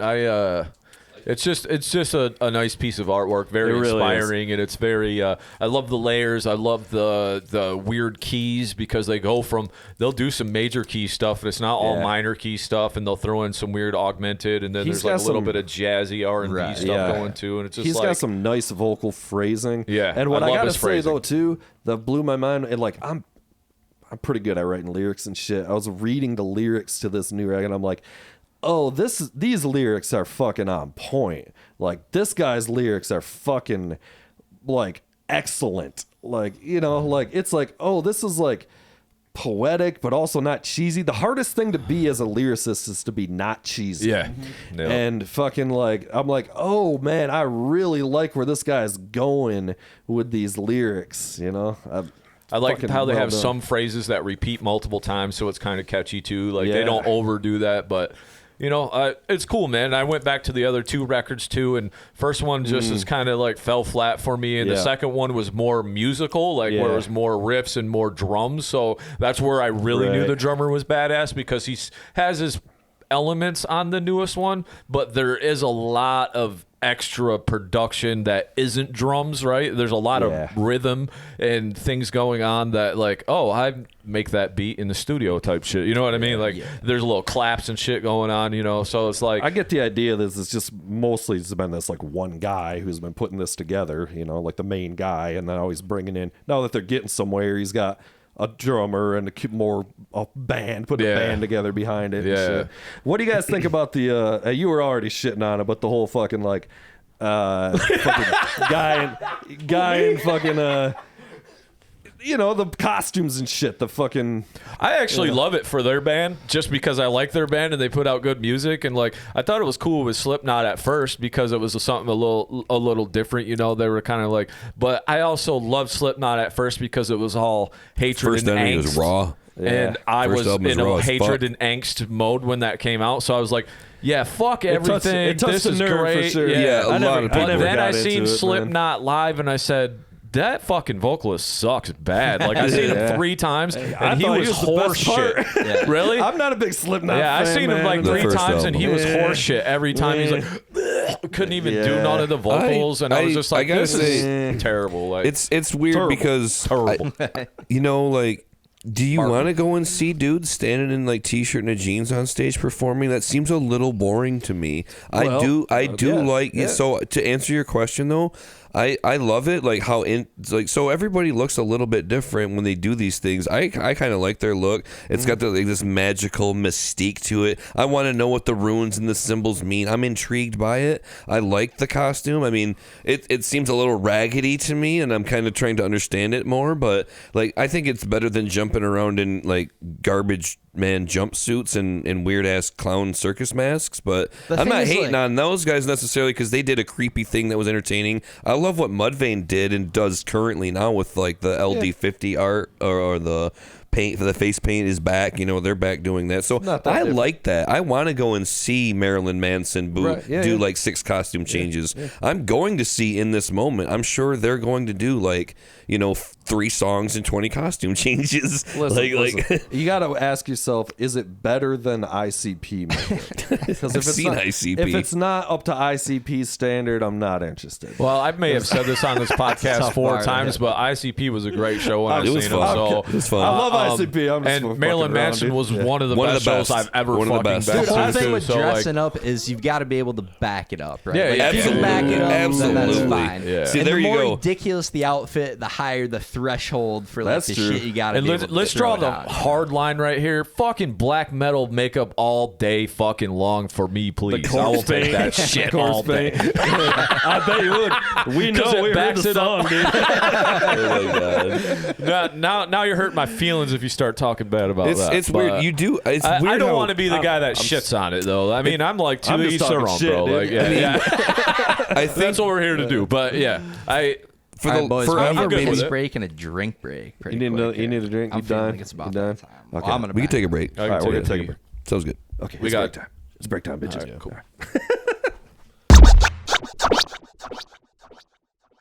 Dangerville News.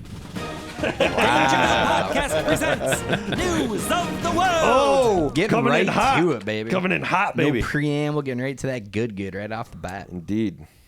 By good, of course, I mean mediocre. Terrible, terrible. Goddamn, here we go. All right, you want me to start? Do it up. All right, guys. We got to talk about the Titanic tourist Oh. destroyed and catastrophic implosion. All 5 aboard dead. Yep.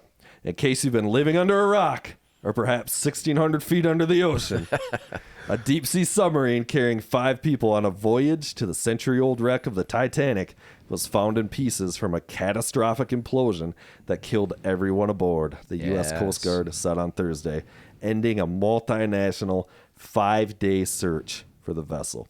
How fucking wild is it? How this story exploded, by the way, before I go further. Captivated the nation. People love that Titanic news across the board, What baby. the fuck? It's definitely the hombre, that guerrilla news of 2023. Yeah. Crazy, man. Before the news broke about the tragic fate of the crew, news outlets speculated that they had approximately 96 hours of oxygen and could still be alive. So this was, you remember, that's what they were speculating all through the fucking thing. Well, Leonardo DiCaprio took to Twitter expressing the hopes that the submarine's safety equipment included a piece of wood large enough to hold more than one person.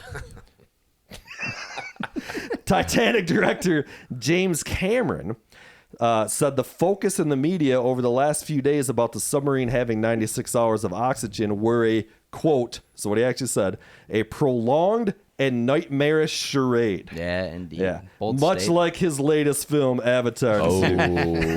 God. Coming hard on that Avatar 2. And even singer Celine Dion weighed in on the news, saying she was devastated to hear about the fate of the crew, but assured her followers, my heart will go on. I'm pretty sure, I'm 90% sure I already made a my heart will go on joke on this show. Without question. About Celine Dion. Without question. Yeah, it was the largest loss of life resulting from an incident with Titanic since a theater of nearly 200 perished of starvation in 97 while waiting for the painfully long James Cameron stinkfest to end. It's brutal.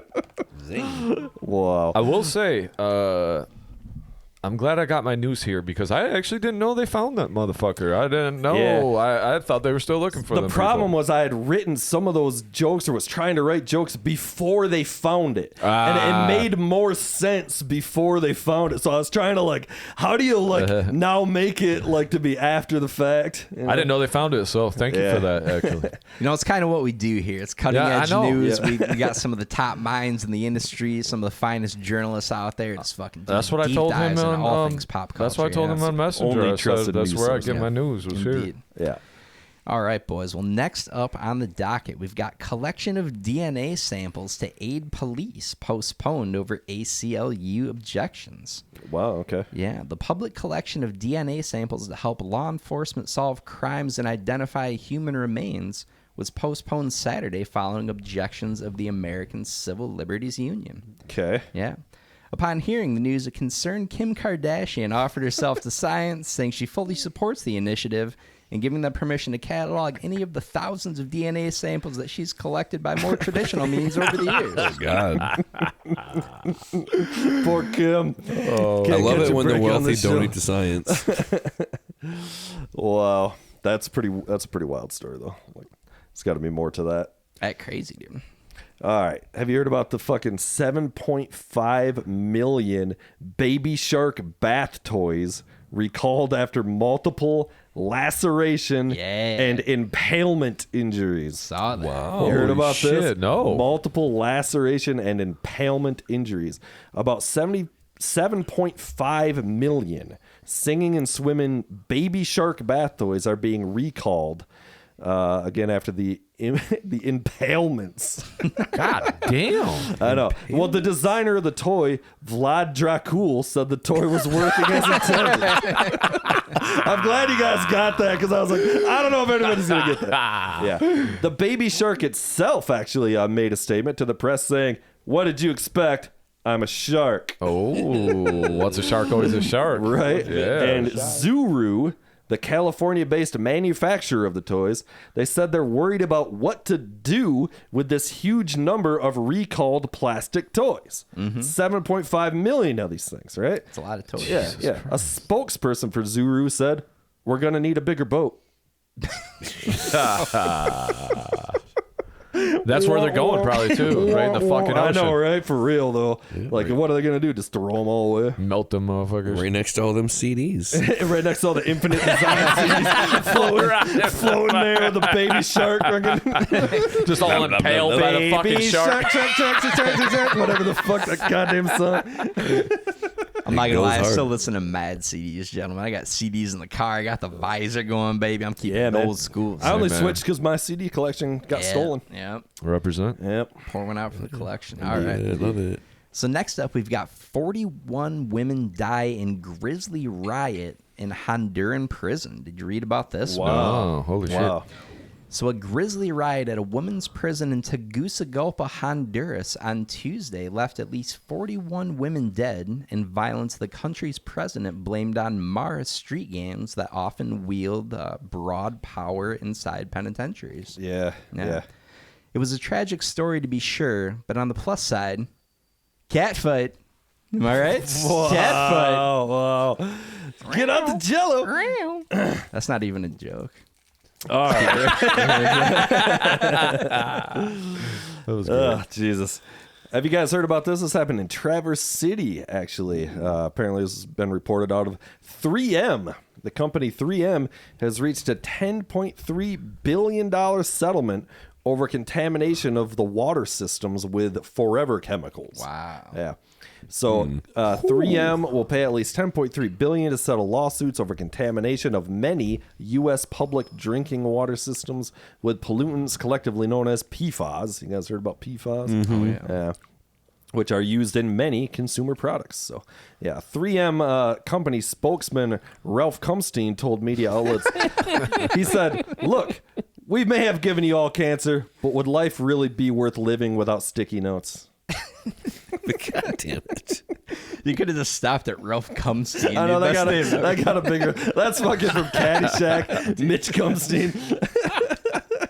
I got a bigger laugh than the actual thing. Forever chemicals sound like the worst type of chemical. Yeah, they do. They sound like the most imposing and dangerous of all chemicals. Yeah, they need to forever PR agency. The next to 7.3 fucking million baby sharks. No half-life. You gotta get some kind of spin going on that. Bro. Jeez. That's a good band name. Forever Chemicals. All right. So we've got also up in Traverse City, by the way, incidentally, owner of derelict barge criminally charged in Great Lakes saga. Wow. So a Michigan man faces criminal charges after leaving a dilapidated barge anchored in the same nearshore area off of Leelanau County's coast for nearly 2 years. Right, okay. Authorities said it was the largest eyesore spotted floating in a Michigan lake since Lizzo's vacation to the state last summer. What the hell was that? Oh, poor Lizzo can't catch a break out here either. Man. Oh, god damn. Let's see what else is going on in politics. President Biden will sign an order seeking to protect birth control access a year after the Roe v. Wade overturnment. So President Joe Biden is banking on reproductive rights to be a galvanizing issue for voters in the 2024 election and has issued an executive order seeking to bolster access to contraception. Yeah. The initiative has gained widespread support from many Hollywood celebrities, including an 82-year-old Al Pacino. Although for him, it may be too little too late. Yeah, that is true. You guys hear that Pacino fucking knocked up his 27-year-old girlfriend? Good for him, man. Good. Oh, say hello to my little friend. Good for him, man. Good for fucking him. Firing off a powerful load at 83. Blasting those like that for sure. That kid is gonna be strong as shit, bro. With jeans like that, man, you still blasting at 80. Just coming right out, going hoorah! Yeah, that kid's gonna be overacting parts at like age 9. You're just gonna be crushing it immediately. Oh, Jesus. All right. So this one's terrible, and you did it last week, but I didn't know you did it last week because that was when I was Googling that crucial Mick Taylor Rolling Stones knowledge. The worst there. joke ever. But wait, all right, well, let's hear it. What do you got? All right. No more rides to hell on bus 666 Yeah, in Poland. I Did did you see this one? Did you hear about this I've heard one, about Ross? Did you? Yeah. this, yes. All right. So local bus operator PKS You heard about it. announced last week that bus 666 will no longer run to hell because of pressure put on them by Christian conservative groups who had pushed for a change. Yeah. So, moving forward, if Polish residents want a bus to transport them to hell, they'll need to do what the rest of the world does and set up shop under a Dave Matthews tour bus shortly after the group is eating a Taco Bell. Which is way better than any of my jokes. So. That was good. I like that one. Just doing the same story. They asked you if you heard about it. And I'm like, yes, I have. And I'm just goes for it again anyway. Let's be real. Nobody's listening week over week other than 5 friends of the guests that we have on. It's like the old NBC. If you haven't seen it, it's new to you, man. It's like a summer rerun, bro. Oh, Yeah, dude. it's Still like a a good news Facebook story. post. You may not see it for a while, so it's new to you. Man. All right, keeping it going here. The back to the Rust shooting, the Alec Baldwin shooting. You guys remember this? This is back in the news. Rust weapons supervisor charged with dumping drugs on the day of Alec Baldwin's shooting. Jesus. Yeah, so the weapons supervisor charged with involuntary manslaughter in the shooting death of a cinematographer on the set of Alec Baldwin's film Rust was charged Thursday with evidence tampering for allegedly passing drugs to someone else on the day of the shooting. Wow. Yeah, so it's Hannah Gutierrez Reed. This is the charge. It says, did transfer narcotics to another person with the intent to prevent the apprehension, prosecution, or conviction of herself. That's the charge. So, Damn. Gutierrez Reed's attorney, Jason Bowles, called the move retaliatory and vindictive, and added that as of press time, Miss Reed is still waiting to get her drugs back. Indeed. She's like, yeah, so I'm gonna need that $20 for those drugs. You got more? I think we'll probably cut it off here. I got one more to do, so if you got nothing? I'm gonna err What's on the another side. one he I'm did gonna err on the last side I of good know. You judgment want to on just this one redo and another one of mine? I'll lay down my last one All right, here let's then. do it. All right. Malaysia says it will take legal action against Meta over harmful content on Facebook. Wow. So Malaysia's government said Friday it will take legal action against Facebook's parent company Meta Platforms for failing to remove undesirable and harmful content from its social media platform. Damn. I know. So it's the Malaysian Communication and Multimedia Commission, all right, who they've also talking to us about our show, the Malaysians. Like this Big content. problem in Malaysia. Right. So they said Facebook has recently been plagued by a significant volume of undesirable content. saying the recent inundation of Doja Cat songs and memes must be removed from the platform immediately, not only for the good of Malaysia, but also for the world. Indeed. Way to go, Malaysia. Yeah, For sure. Keeping Doja Cat away. All right, that has been your The Dangerville Podcast presents News of the World. pretty god-awful run there.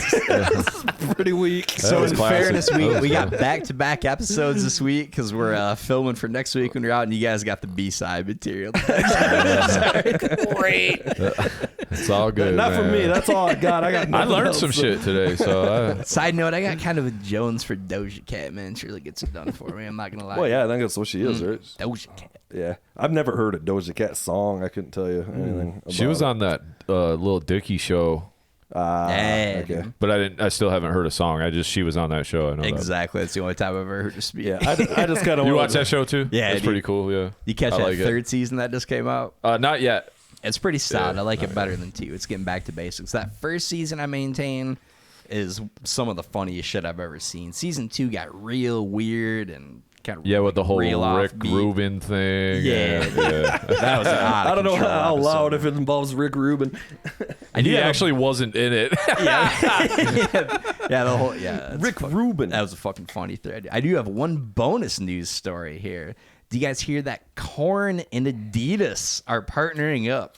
The partnership that the people have demanded they for already had years. No, Corn they did sponsorships or something. No, back in the day. They just always wore their Adidas, shit, and right? then they got a sponsorship with Puma. Oh. So now this is kind of like an Puma old. stepped in. Was like, Yeah. I don't That's know a how big long that pull on lasted, Puma's but part, yeah. dude. That's kind of the quintessential Adidas. It brand. seems like a match made in heaven. Indeed. Yeah, they belong together. A couple pairs of shoes, got some duds out there. Got to score some Korn kicks immediately. That's yeah, top you got some priority. fly Adidas right there, man. I like Thank those. you, I'm wearing thank some you. Adidas my own Yeah, self. Adidas right are this minute. badass, man. Yeah, they got to have black soles for me. I can't wear shoes that don't have black soles. Well, and everything's gone to white soles. I know it's hard to find a good it pair is. of shoes for me. I just looked and everything had I saw cool shoes, but it would have like this tan sole or a white sole, and I can't. Everything's I just white. it Bro, doesn't. you're so so metal. dirty. A black soul is the You are more black soul than anybody I've ever met. So you heard the song. We talking about our album again? I do love it. You heard the song. I love it. Only black The souls fun here. thing, real quick, the fun thing about listening to it so many times. It was funny. You said you listened to it one time. I've listened to it dozens. The lyrics, like they do kind of like interact between from song to song. It's pretty cool. So fucking, have you guys caught this shit about fucking Zuckerberg and Elon Musk? I just essentially- caught wind Yes. of it. Yes. Fighting. Yes. I think he said yes to it. Elon's gonna get fucked up because Zuckerberg can actually Well, knows jujitsu, that's the right? thing is Zuckerberg's been, but fucking like if you guys followed how it went down, they like apparently, I'm straight. One of them posted something, like I'll challenge you to an MMA match or something, and Yeah. fucking Zuckerberg responded with like what time or what the fuck is there? All right. So apparently Meta's coming out with some competitive thing to Twitter. Yes. Elon posted Yes. something about it, and Oh, somebody's yeah, like, yeah. We'll fight in a cage match. They go, or- watch out, Zuckerberg knows jiu-jitsu. And he's like, I'll take him on. I'm down for a cage match if he is. And then Zuckerberg came back, send me location. Yeah, which was, and he said, I got it pulled up. Let's fucking watch the thing. So Dana White's fucking weighed in. This is real now. This is real. Oh, I was gonna say. Apparently Jesus. they contacted the UFC about this fight. Dana White is weighed in. This. All right, so here's the I fucking think- story, boys. I think Zuckerberg wins because he's like reptilian. He's not even human, so Yeah, he like can take a punch. Right. A lot of them. I was talking to both Elon and Mark last night. Both guys are absolutely dead serious about this. Now, wait. Would you tell us why you say that? Because they both said, yeah, we'll do it. They both want to do it. Mark Zuckerberg hit me up first and said, is he serious? And I said, I don't know. Let me ask him. I Elon asked him and throwing he down the said, yeah, I'm gauntlet. dead serious. Obviously and I agree with you, Harvey, this would be the biggest fight ever in the history of the world. Bigger than anything that's ever been done. It would break all pay-per-view records these guys would raise. For real. Dana White really hundreds of putting the heat millions on of to get dollars this for fight charity. done, by the way, dude. And He'd make a you killing. don't have to be a fight fan to be interested in this I wanna fight. see some elbows. Everybody would want to see it. So, I'm picturing Jeff Bezos sitting right next to the octagon. Dude, some TMZ. Maybe I could take him on. Bezos could ref it. So here's the question. Look, we've seen Zuckerberg doing. Look, he can fight. I mean, by the accounts of people he's been training with. Well, we've seen it. He's been in contests. He can fight. But does Elon have any combat sports background, or is he just going in winging it? Damn, bro. DraftKings Sportsbook is actually taking bets on this fight in the events that actually happen. But I mean, so like you already said, you think Zuckerberg would fucking take it. Who's your pick? Zuckerberg, because Elon looks like he's out of shape, like motherfucker, and I know that he doesn't work out. Yeah, he only sleeps like 2 hours a night and shit, so he's getting wasted. Because Zuckerberg just did a BJJ tournament, and I know he like lost one, but I know he won one, and he's got some belts and shit. Or something in that tournament or whatever. So like I listened to him on the Lex Friedman podcast, and I've heard him on Rogan before too, and like. I mean, fucking, he's taking the shit serious, so fucking Elon's gonna get fucked up, I think. Dude, don't you think Elon's gonna download some shit Matrix style and he's hook got up the some Neuralink? Now that you say he's that, gonna Neuralink like, some fucking... He might come out with some Bruce Lee shit and just fuck him up. Like, gonna be throwing Chuck Norris style roundhouses. Does he have the the hands on the alien DNA already, Elon? That's probably why he said because he's half alien. Yeah, clearly they both are, but I just think that's true. He's more like Zuck's more reptilian. Zuck's more of a robot, I think. Yeah, who's more of a cyborg? He's more of a Terminator 2 figure as opposed to Elon, which is a little bit more shapeshifter. Yeah, but Elon's like kind of like sucking all the power out of all those people that are mining the cobalt for him. So he's like. Got all those souls attached to him, so he's that same son. Yeah, dude. Yeah. Your soul is mine. Yeah, true story, man. Elon's got like 100 pounds on him, though. He's got a piece of a lot bigger, dude. Elon's not a small guy. But if you grab one of them fucking meaty hooks and a fucking armbar, because Zuckerberg might choke his ass out, man. Because I heard Zuckerberg on the Lex Friedman talking about his like what he likes to do and shit. So I don't know. A little younger too, right? A little bit of that stuff goes a long way, right? Oh, like yeah, if you've got to sure, even dude. like know a little bit about wrestling or a little bit about BJJ, and you're fighting a dude that's got no idea, like that's about it. But there is a big weight difference. Training camps. I was gonna say, if they got 4 months, Elon might fucking. That's what I'm saying, bro. I'm taking that Elon superior brain everything else. You know, just no more rockets in the fucking moon or in the sky. Point? They just blow up anyway. He's putting together montages with Seagal, Van Damme, some of the finest martial art minds. He's gonna of our fucking generation. call in fucking Schwarzenegger. He's calling him in. Indeed. Is that for the AI tech support from the Terminator? I don't know. He's just the fucking guy that got jacked. We just watched that documentary too. Ed, you guys watch that shit? I haven't. Nope, haven't got it yet. You were like, hey, watch that, but it was only a day's notice, and usually I'm still trying to finish the Conor McGregor one that I started 3 fucking weeks ago. That's how much TV I get to watch. You would like it though because of your interest in all that shit, but like a lot of it's about the weightlifting. Oh yeah, shit, yeah. So I definitely, it's definitely one on the top of my list. That's why I watch the Carno one because I love fighting, like UFC mixed martial arts, but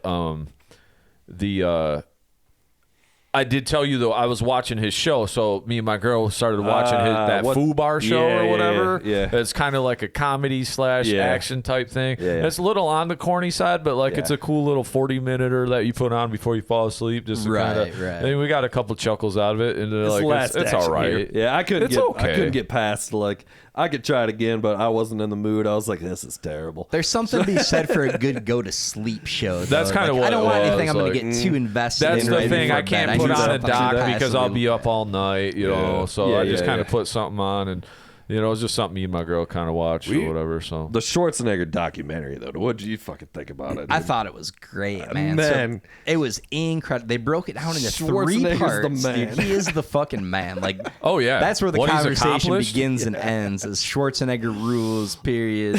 The end, and then we go from there. So the guy lays waste to life. So I guess here's the question: is he a sex symbol?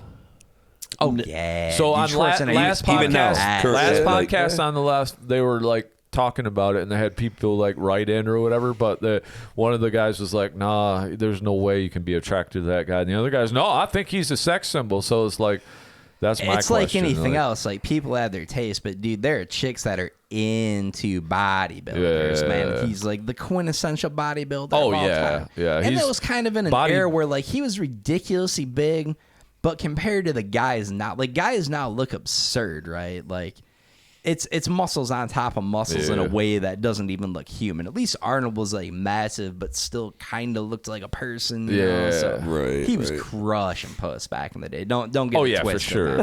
His maid and all kinds of shit. He was that's what he had. He had the fucking the kid by him, right? Yeah, that's what ended up getting him fucking divorced, and then he married into the Kennedy family and shit. Yeah, dude. Jesus man, I Christ, loved dude. Arnold movies though, man. Yeah, man. Terminator, fucking dude. I think Terminator Predator 2 is one of the best movies ever made. Legitimate. Yeah, I contend T1 is the superior great movie too, but to T2, man, when he went in and shot up all those cops, what the fuck, dude, man? T2, man. The plot of T2 is phenomenal. But T2's got more than campy, and it's you. fantastic. Don't get me wrong. Like, I'm not shitting on T2 one bit. Love it. Come Great with movie. me if you want to live. But it's a little more campy, a little less serious. T1 was dark. T1 is actually pretty terrifying. It's actually legitimately T1 is terrifying. good. T1 is good too. That's the difference. It's almost a.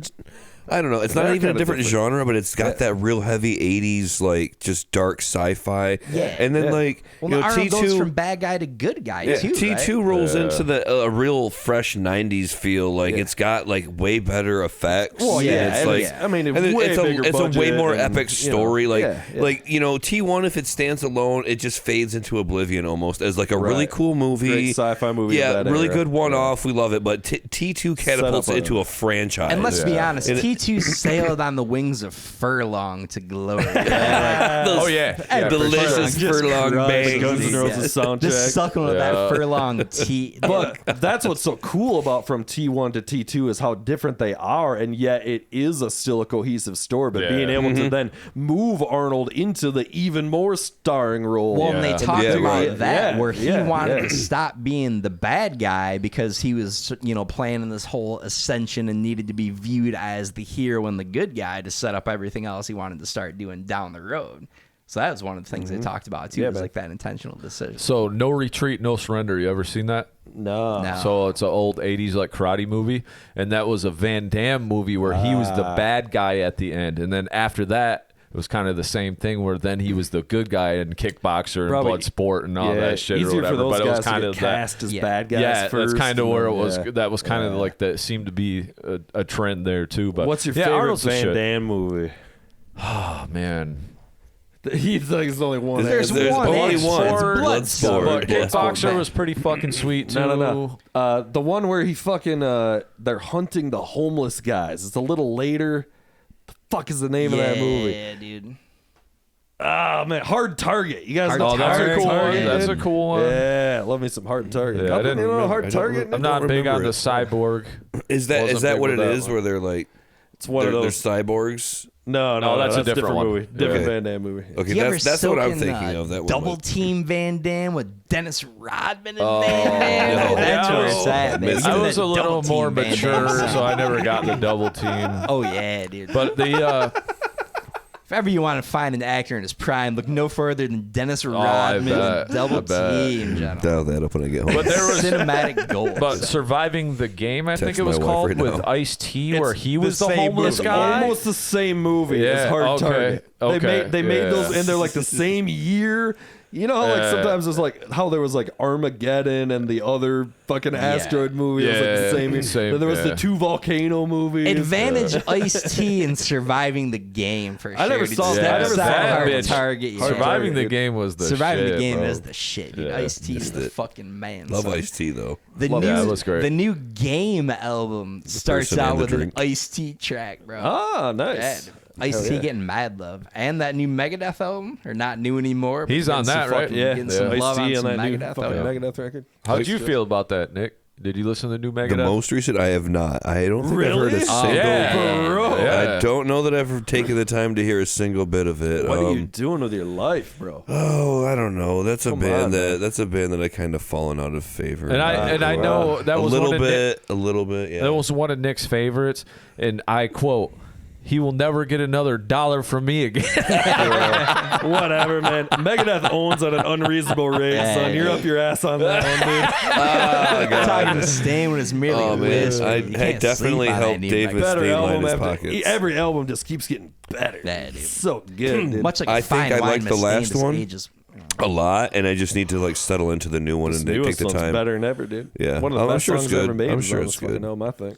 So in conclusion, Schwarzenegger kicks In conclusion, Yeah. Now you gotta be really wanting to watch Schwarzenegger it. fucking That's documentaries. awesome. Well, he's It's so clearly good. signed some huge new deal with Netflix. Oh, So yeah. He's got that. He's got the FUBAR thing, and he's like hawking their like. He's like a pitch man for Netflix now too. And they've Yeah, I've got seen all some- the He must have signed some Arnold huge movies out deal right now. with They got Netflix. Last Action Hero, Yeah. fucking Terminator. Oh, yeah, they I've got seen all that. the Arnold. Okay. Yeah, I've Predator. seen. Also, he did like some cross promotion with Kreischer, Burt Kreischer for the Machine. So it was like Burt Kreischer was promoting, like they worked out together, and Wow. then he was Yeah, I promoting heard some his about shit, and then Burt Kreischer was promoting the Machine or whatever. Did either of you guys catch that Machine movie? And I did did not You know see what it. the Burt Kreischer movie Oh, that The Machine. The Yeah, Machine? they made a Oh, movie no. about the Machine story. just came out or whatever. No, I haven't seen it. I haven't seen it. Who's I've heard seeing him that talk in about the it. theater? I was like, I'm Yeah. waiting for streaming for that one, bro. Yeah, he keeps saying on he's on like every podcast. Yeah, Even it's like for people to I go see listen it. to the School of Greatness podcast with Lewis Howes or whatever, and it's just like a self-help, and he's got all these like big people on there, but they're mostly talking about health and wellness and mental health and all this stuff. But actually had Burt Kreischer on there, and like every time he's on any of these podcasts, I'm sure you guys heard him on Rogan or whatever. Yeah, Pitching the hell out of it. it was more about his picture of greatness, success. You know what I mean? yeah. But he was really talking about you got to see this in the theater because then it just shows that we can make more of these and whatever. And I'm just like, man, I really don't go to the theater that often. So. I know, If I'm going, I'm going for a big movie. Yeah, it's going for Yeah. something I really want to see. And there's Or the kid wants to see one of the two. That's a good chance that movie's gonna suck too, because a lot of budget's gonna be sunk into special effects, and the story's just And that gonna be Machine like, movie? No, I'm just like It's probably gonna Oh, suck. any movie. Yeah, any the movie, movie any movie at all. yeah. Like I had high hopes for Dune or whatever. I This like is- Dune. Oh, Dune is prime. Man, you're such an unrelenting critic, I dude. am. I'm Jesus so Christ, brutal. dude. I'm brutal. Dune's pretty choice. It dude. was boring as fuck. There's Dune's no need kinda for it to boring. be. That's That's what the they're problem. Doing. Well, agreed, but you So- just don't like Dune. It's like, is I the like movie it. adaptation of the book a strong adaptation of the book? I would say yeah, but you just don't like Dune because it's boring. But the book is boring too. You know? Here's the thing. I want to like it more. I want to. It has such cool imagery. Yeah. It has a lot of cool imagery, especially in the new like set of films that they put forward. But I don't know. I miss- Dennis Villeneuve is I can't- I don't the wanna- choice fucking He's director just going. Dune out is there pretty right now, whack. I won't lie. I mean, come on, it's about. I don't want to He's hate talking on about it. it. It's a I don't want to hate on ridiculously it. terrible Like, story, dude. It's the worst story ever. It's just written, hard be to clear. move. Like, it's hard Talking to go with it. It's Swat so long and boring. Like it looks cool. Like when you condense it down, it's like, oh, that could be so cool. But it's Also, like you're not on enough drugs. probably. You know, Like, up your yeah, drug game when you're watching it. You'll be straight, dude. Yeah, I mean it's hard for me to take a chunk of time to watch anything like this documentary that you guys suggest. Like it's hard to find like 90 minutes to 2 hours. I need the 40-minute thing. They I need are. the It's okay. 3 40-minute episodes. All right, now that I can vibe with. I can definitely do And that. I dig that it's just 3 episodes too, for all of these reasons that you're stating now. 3 Yeah, episodes. Let's that's hear the more my fucking speed. Arnold story. Like it's Let's just fucking get it done. It's so much to ask of like a 2 hours. He's doing all that fucking. When I'm working out, it's like coming. It's making. It's like being with a woman. Every time you have a pump, it's like better than coming. Yeah, so some of that's taken from the Pumping Iron. Yeah, Pumping Iron. That Yeah. movie. Oh, Yeah, yeah. I've They go watched into this that. Of whole course. thing where seen they're that? talking. Yeah. I haven't actually seen it, but yeah. He buys all those rental properties and he becomes a Yeah. landlord. Can you imagine Arnold as your landlord? Arnold was a millionaire fucking property owner before he even got big in movies. Oh no shit! Yeah. I didn't know that. And that's how he's like I was he just got it waiting from for the- good roles because he was like I didn't have to take these shit roles because I was already a millionaire from my properties. You know, Look at the size of the kitchen and the cabinets and all these things. You know, it's like, oh, all right. I said I wanted to be the good guy. You will sign the lease now. You signed the lease now. You're like, okay. God. My favorite part of the whole thing was when he's running for governor, and he's just shamelessly and unapologetically mixing in all the old movie slogans. Every bit of his politics is the fucking, and I'll be back. You know, it's like you're just like, Jesus Christ, bro. Hey, it worked for him once. Well, it worked for him then too. I mean, he won. Let's say hasta la vista to childhood obesity. You know? Well, they bring out and all these women accusers fucking start coming out of the woodwork and saying that he was groping them and shit back in the day, which he probably clearly was. It's all jacked up on testosterone and shit, pumping iron and shit. But he's like, you know what they always say, when there's smoke, there's fire. And he's like, I'm very sorry to anyone I've offended and all this shit. It's pretty wild to watch. I apologize for groping the breasts and all of these things. He's like, touching the woman was good, but nothing compared to the pump. You know what I'm saying? And then like so many people are just like, yeah, we don't care. Arnold's just because it was that recall election and all that. So it was like a 2-month campaign. Yeah, it was like they recalled the governor that was in and elected a new governor like that. And Arnold is just like, it's me, elect me, Arnold. And everybody was like, yes, we will. Yes, we will. Yeah. I'm the Terminator, bitches. Like, but it turns out he was great. He was great. Yeah, and like walking away from it, we're like, God damn it, like Arnold should have been fucking president, but he can't be. But like we're like, everything that like was doing in California is like what you want out of a politician. And look at it now. Like, what shithole is it now? Well, my God. Different parts, I guess. And was there ever a doubt, dude? Did you see True Lies? Like, how was he not going to kill it as governor, man? Arnold fucking It's the ruled, governor. So badass, dude. Anyway, great documentary. Yeah, I'm on it. Arnold's the man. I'm going to find some time to watch it this weekend for sure. Yeah, it's just awesome. For sure. Fuck, man, there was something else that we were just talking about that I was like, oh, we need to talk about that too. But I can't remember what it is because I'm fucked up. That'll happen. No. Let me see here. I had some notes.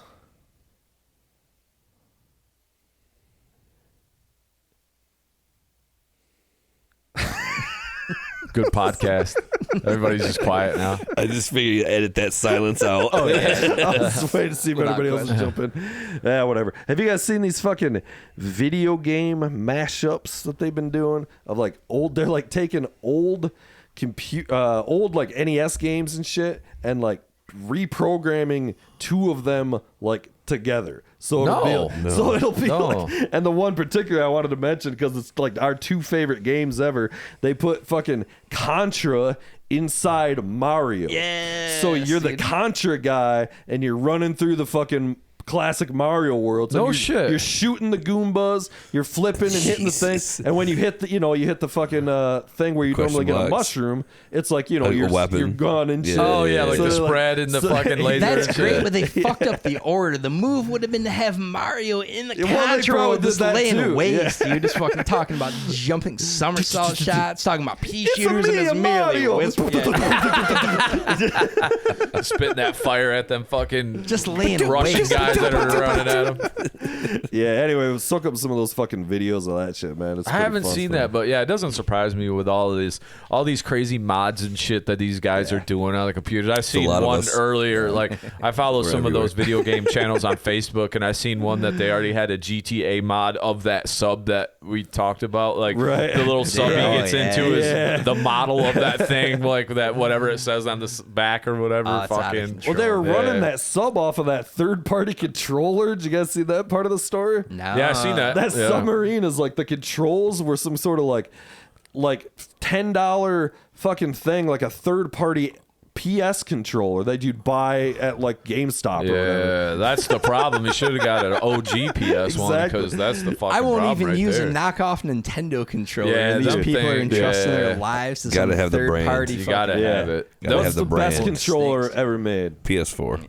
PS4? PS4 is the best controller ever made. Okay. I mean, I fuck with the PS5 one. That's pretty cool. With the the trigger, they have like the. Have not tried it.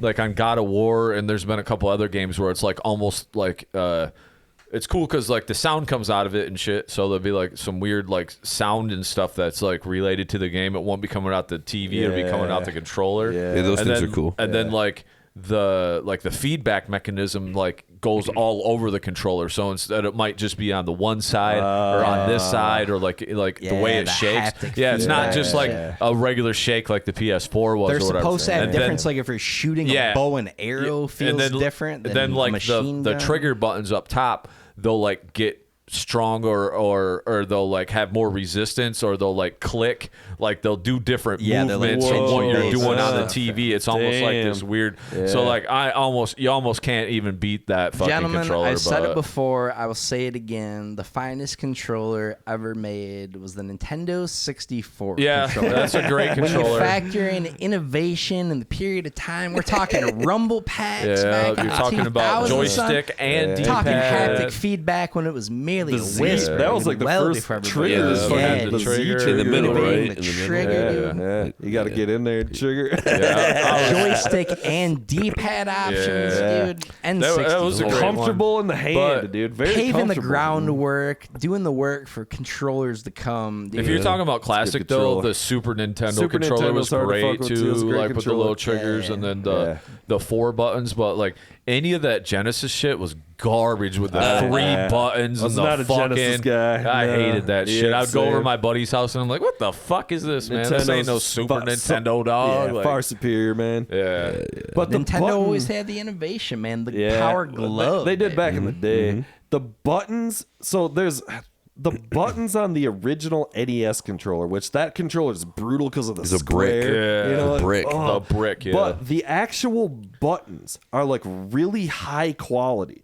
Like the actual feel of the A and B buttons. Oh, yeah. And it's like, it's and like it's a really never good solid been plastic. like replicated or Yeah. something. Right. Like, there's a feel to those whatever components. That they was were a using. controller built for running and gunning, It really baby. They was. knew You you had were to- going to be That's what mashed. that There were 2 submarine buttons, needed. and we were going to build those Indeed. things That's to what the high submarine elevate, baby. needed. Yeah, That them controller. things took quite a few throwings across the room and lasted. Oh pretty god, good. right off the TV screen, and right back off your face. That was the other reason they probably had to make them rounded because those corners of those things kept breaking everybody's smashing TVs. TVs.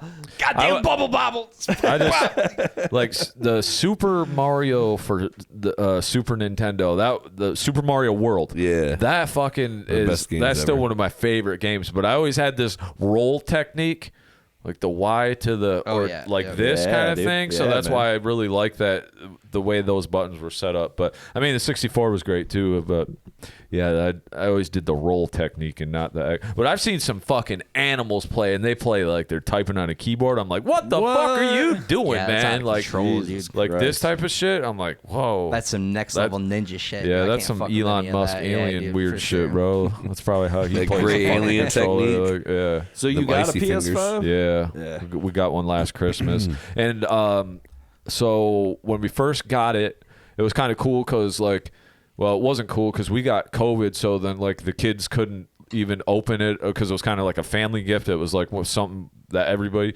So what we did is, like, I hooked it all up and got it all set up. And we had COVID, so we couldn't see the kids for 10 days or whatever. Oh, yeah. So, Jesus. like, I was like, fuck it. I'm playing the PS5. So I fucking. So I hooked it Merry up. Christmas. I mean, yeah, well, So- yeah, for sure. So it was also cool though, because then on Christmas Easton, my youngest, he didn't, I knew he was going to want to play it right away, but when you try to set those things up, Yeah. especially nowadays, it's like put in your email and fucking download this, Yeah, and this yeah, is yeah. like a 3-hour setup fucking thing. So it's like. They would have been just sitting there waiting anyway. they So I was like, would've well, been fuck crying it. for I'll that. set it up today, and then I'll just play it. So I played Yeah, through Miles that's good. Morales, which is a super cool game. Nice. And then I started God of War right after that, and I'm still playing God of War because I'll play it for a little bit, and then I God won't of play it War's for 3 choice, weeks. though, man. Oh, dude, that It's so Ragnarok game cool. is so fucking incredible. It's literally one of the sweetest games I've ever played in my life. Yeah. The storyline, the way it looks, just because it's that like mythology of the fucking Greek gods, and it's just like it's like cool incredible. puzzles but and shit, yeah, too. there's some shit that I'm like I'm looking this up because I don't have time for this. Yeah, oh yeah, So I'll fucking absolutely, Google absolutely. this No, I shit, don't have 'cause time some for of that that shit either. shit that it gets a little too. For me, I'm kind of like I want to run and gun and then put it down and then remember what the fuck I'm doing. Like, because some of them games, like I love those like Batman games on like the PS4 or the Arkham Asylum games, and all that. I loved those games. But like the newest one that just came out, the latest one, I mean, it's been out for several years now.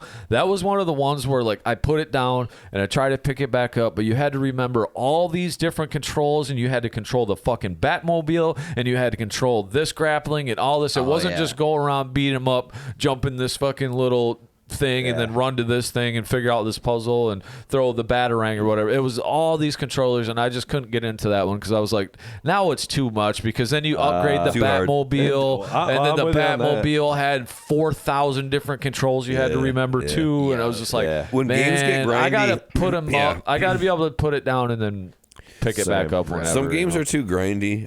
I'm getting back into video games again. Games at all anymore. Modern games, they're too hard. They take too long. Yeah, I like that. My daughter's into gaming though. This is something I encourage and I allow her to do. And I'm just like, I get it. I grew up with Nintendo. Like when Nintendo dropped, I was like the perfect age to do Nintendo. Yeah. And my kid just is like, we didn't really have video games present for years. And then finally I was like, we're gonna introduce her to games, and screens, and she just goes in on them and she's good at them. And I love to watch her play them.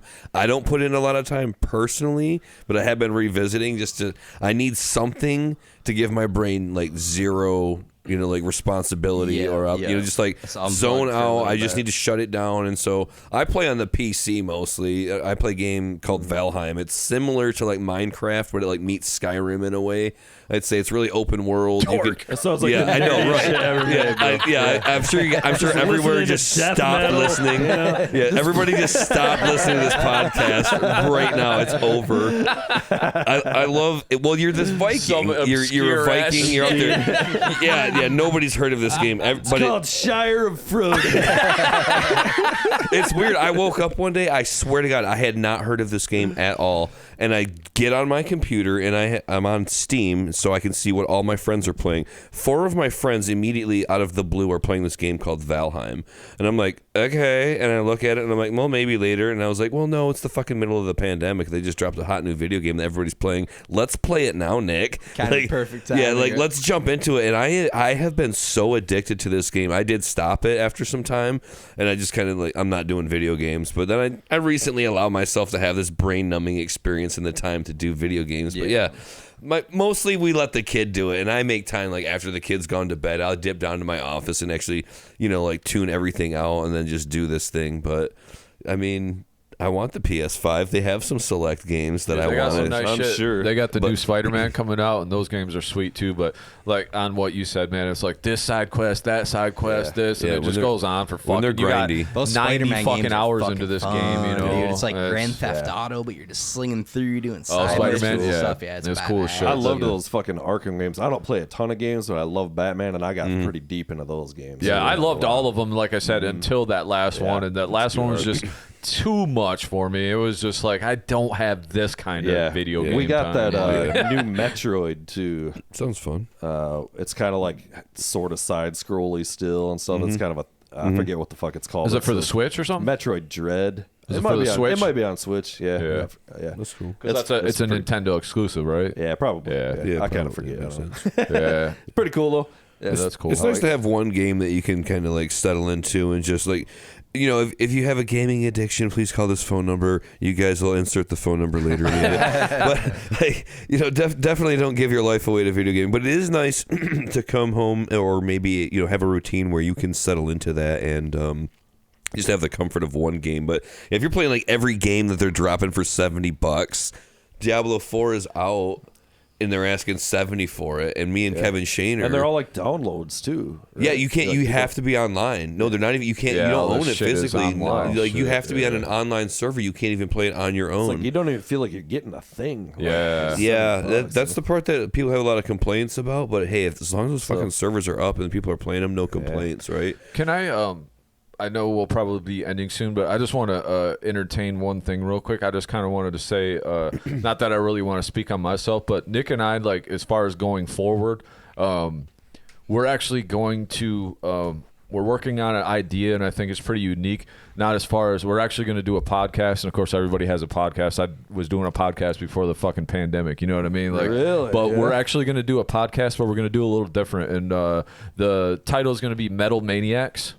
And it's going to be mine and Nick's like homage to this magazine that I used to love called The Metal Maniacs. And I love that magazine because they covered all the underground shit. Like they would dabble a little bit. Super underground. Yeah, but they would dabble a little bit into like like a little Pantera, this and that. But it wasn't no stupid ass Metal Edge or Metal Hammer like fucking where it covered Guns N' Roses and it was called metal shit. You know what I mean? Like no, I mean Guns N' Roses is cool, but it's not fucking metal, at least in my book. But so we're going to do actually a podcast, but we're going to tell the stories of metal legends. We're actually going to do the research, and we're going to do biography style, like almost like the true crime style, but we're going to do it with like different metal legends. We have a handful in mind, and we might do a few interview styles if people want to come over and talk metal, or like people in metal bands or whatever. Like we're always up for a good conversation, but we're gonna have it very niche and like directed towards something, and it's kind of something that I haven't heard. It might be out there or whatever, but we want to do it our own selves. And you know, we got a few music projects that we are working on and going to work for on. Sure. Some of this stuff I want to get involved with you too, Ross, because this is going to be like a community type studio thing. And I know, so we're going to work on some stuff, and I definitely want to get multiple people involved. But I did want to say that because we kind of said we're not doing Infinite no more or whatever, but we still got gas in the tank and we're doing stuff. I'm not really going to be doing much rap and hip hop stuff anymore. Like I just don't, just kind of got burnt out on it. Like just the constant grind of like uploading beats and doing this and that. And I'm kind of to the point where I'm like, I'm at the age where it's like, dude, I got to do something that's passionate to me, right? Like, so like it's something that like, and I want to put the work into it and really focus on it. So like, I'm not going to say that like Tony and I will probably still do some tunes. We still got a lot of stuff in the tank, videos and shit that we're have, but it's going to be a very back burner type thing. But we got some other musical projects, but I don't want to speak on any of that till it kind of comes into fruition, because we kind of don't really know. Like we're jamming with some people Sunday on some shit, but like we ain't gonna say like it's out there till we have something in our hand, because you never know how that shit's gonna go. But we're gonna work on some stuff and musically. But I did just want to put that out there, not that I wanted to talk about myself or what we're doing, but I did want to just not end with, I did want to come on here and just let you guys know. So when are you guys gonna start? Real soon. We're getting the material together, because it's like a research, like, you know, when you guys put together like the news thing, obviously you got to take that time to research it, but like doing the actual biography of somebody, well, I'm just saying, like doing an actual biography on like one of our heroes, we want to do it justice, but we want to like educate at the same time almost, you know, like if somebody's not familiar with that, but we want to keep it entertaining as well. So that's just kind of something that we're working on. I plan on having it rolled out like early 2024, but hopefully before that. But it just kind of, I would like to stack some material first, because I don't want to be like, oh man, it's Friday, we got to try to hurry up and put something out today, you know, that type of thing. Because if you get in that kind of cycle, then you're getting stressed out about schedules and all that. So I'd like to load up at least 4 or 8 of them, maybe have a couple interviews on deck that we throw in between, and some of them might be 2-parters and shit like that. But I think it'd be just a cool take on actual metal, because I listen to a lot of true crime, so like those are like biographies of serial killers. I'm like, well, why don't I do that with like actual fucking like my heroes and shit? And then that gives us like content to talk about instead of like trying to create content out of thin air all the time. You know, it like gives us like an actual something to create content out of. Well, so as you know, you guys have some real heavy hitters in the podcast industry to contend with, so all I can say is best of luck to you. You got a pretty high bar that we've established on Dangerville here, just saying. But it's going to be a no expectations thing. You know what I mean? Kind of like, it is what it is. We just want to do it for us, and it's not like, oh, we expect this out of it. You got to do a whole 3-parter on Barzum or whatever. That's the episode I want to hear. Yeah, everybody wants that one. Yeah, maybe we'll go. It might not just be about. It might not just be about Burzum, but it'll be about the whole black metal murders and shit like that. That's the combo of true crime. Yeah, and for metal sure. The people with I'm sure we'll do that. Yeah, I'm sure we'll do that. There's so many ways to like conceptualize, or you know, put into perspective metal music over the history of it, from its beginning to where we're at now. I would love to talk about our favorite things as well as what's currently happening, like is what's happening locally. Whoever wants to talk about their band, hey, we'll probably have you on, because why not? Like, come through. Sleep Token mostly. Yeah, if I can get Sleep Token on first, that would be ideal. Like we did like 5 episodes that was just nothing about Megadeth when this show started. the groundwork. That's why I keep coming, and that's why I keep coming back. Yeah, I mean, I still love Megadeth. Rust in Peace is the quintessential thrash metal album of all time. There's none higher. So what do you think was the first, it's a big debate. What do you think is the first heavy metal album? There's a lot of answers that I've heard through the years. There's song or there's precursors. Black Sabbath. It's Black Sabbath. You could probably put Zeppelin in there if you really dig in. But is it because Black Sabbath also has like the, I guess, aesthetic, the darkness of the horror movie style? See, like there's the best Led Zeppelin, in my opinion, certainly lends itself to heavy metal. Like Kashmir is heavy metal to me. It's metal. Stairway to Heaven, once you start to get into the progressive elements of it and the heavier parts of it, the rock, that's heavy metal to me. It's just like a long-winded ballad intro, but then you're taking it all the way to the crescendo of that solo at the end, and it's metal to me. Yeah. And a lot of that stuff, like that 70s hard rock, it goes in hard enough. And like Immigrant Song, that's fucking metal, dude. That slaps. Yeah. Anybody who wants to try and tackle Immigrant Song right now, you're a boss. Like, let me hear it, though. Convince me it's as heavy as when Led Zeppelin did it back in the fucking 70s. Like, really convince me that I'm listening to a cool iteration of Immigrant Song right now, because that's metal as fuck. But when we're talking about a metal band, it's Black Sabbath. And yeah, it goes to the aesthetic. It goes to, like, kind of like, just the tenets of being metal, always being moody and dark and macabre. Like it's unfortunate in ways because you tried it nowadays. You're like, no, that's not always metal. Metal isn't always that. There's more to it than that. And but it's always been edgy and dark and kind of just moody and aggressive, and that's metal. And if we start to introduce all these other things, then we start saying it's either like a subgenre of metal or it's just not metal. But in hindsight, when you're talking about the first thing, I think Black Sabbath that's when it really coalesces to heavy metal, because people have been, well, first of all, the term heavy metal comes from the guy reviewing that Deep Purple record. Okay. So like there's that argument that you could say that too. So that's an argument. I've heard people make an argument that there's a Jimi Hendrix song. And also people like to fucking say that like the precursor at least to heavy metal is Helter Skelter by the Beatles. Yeah. Okay. When's the last time you've heard Helter Skelter? And it's like it's like you get when you listen, you're like, oh, okay, this is what metal becomes. Yeah. But obviously it doesn't have the black aesthetic. Yeah, it's hard to conceptualize too because you weren't there to put it up against what else existed at the time. Yeah. And this is something that I consider with respect to like Death and some of my favorite music and Carcass that I referenced earlier. At the time it was out, it was the heaviest thing ever, but now we're like, oh my god, music is so goddamn heavy nowadays. It's like those guys, they blow my heroes out of the water.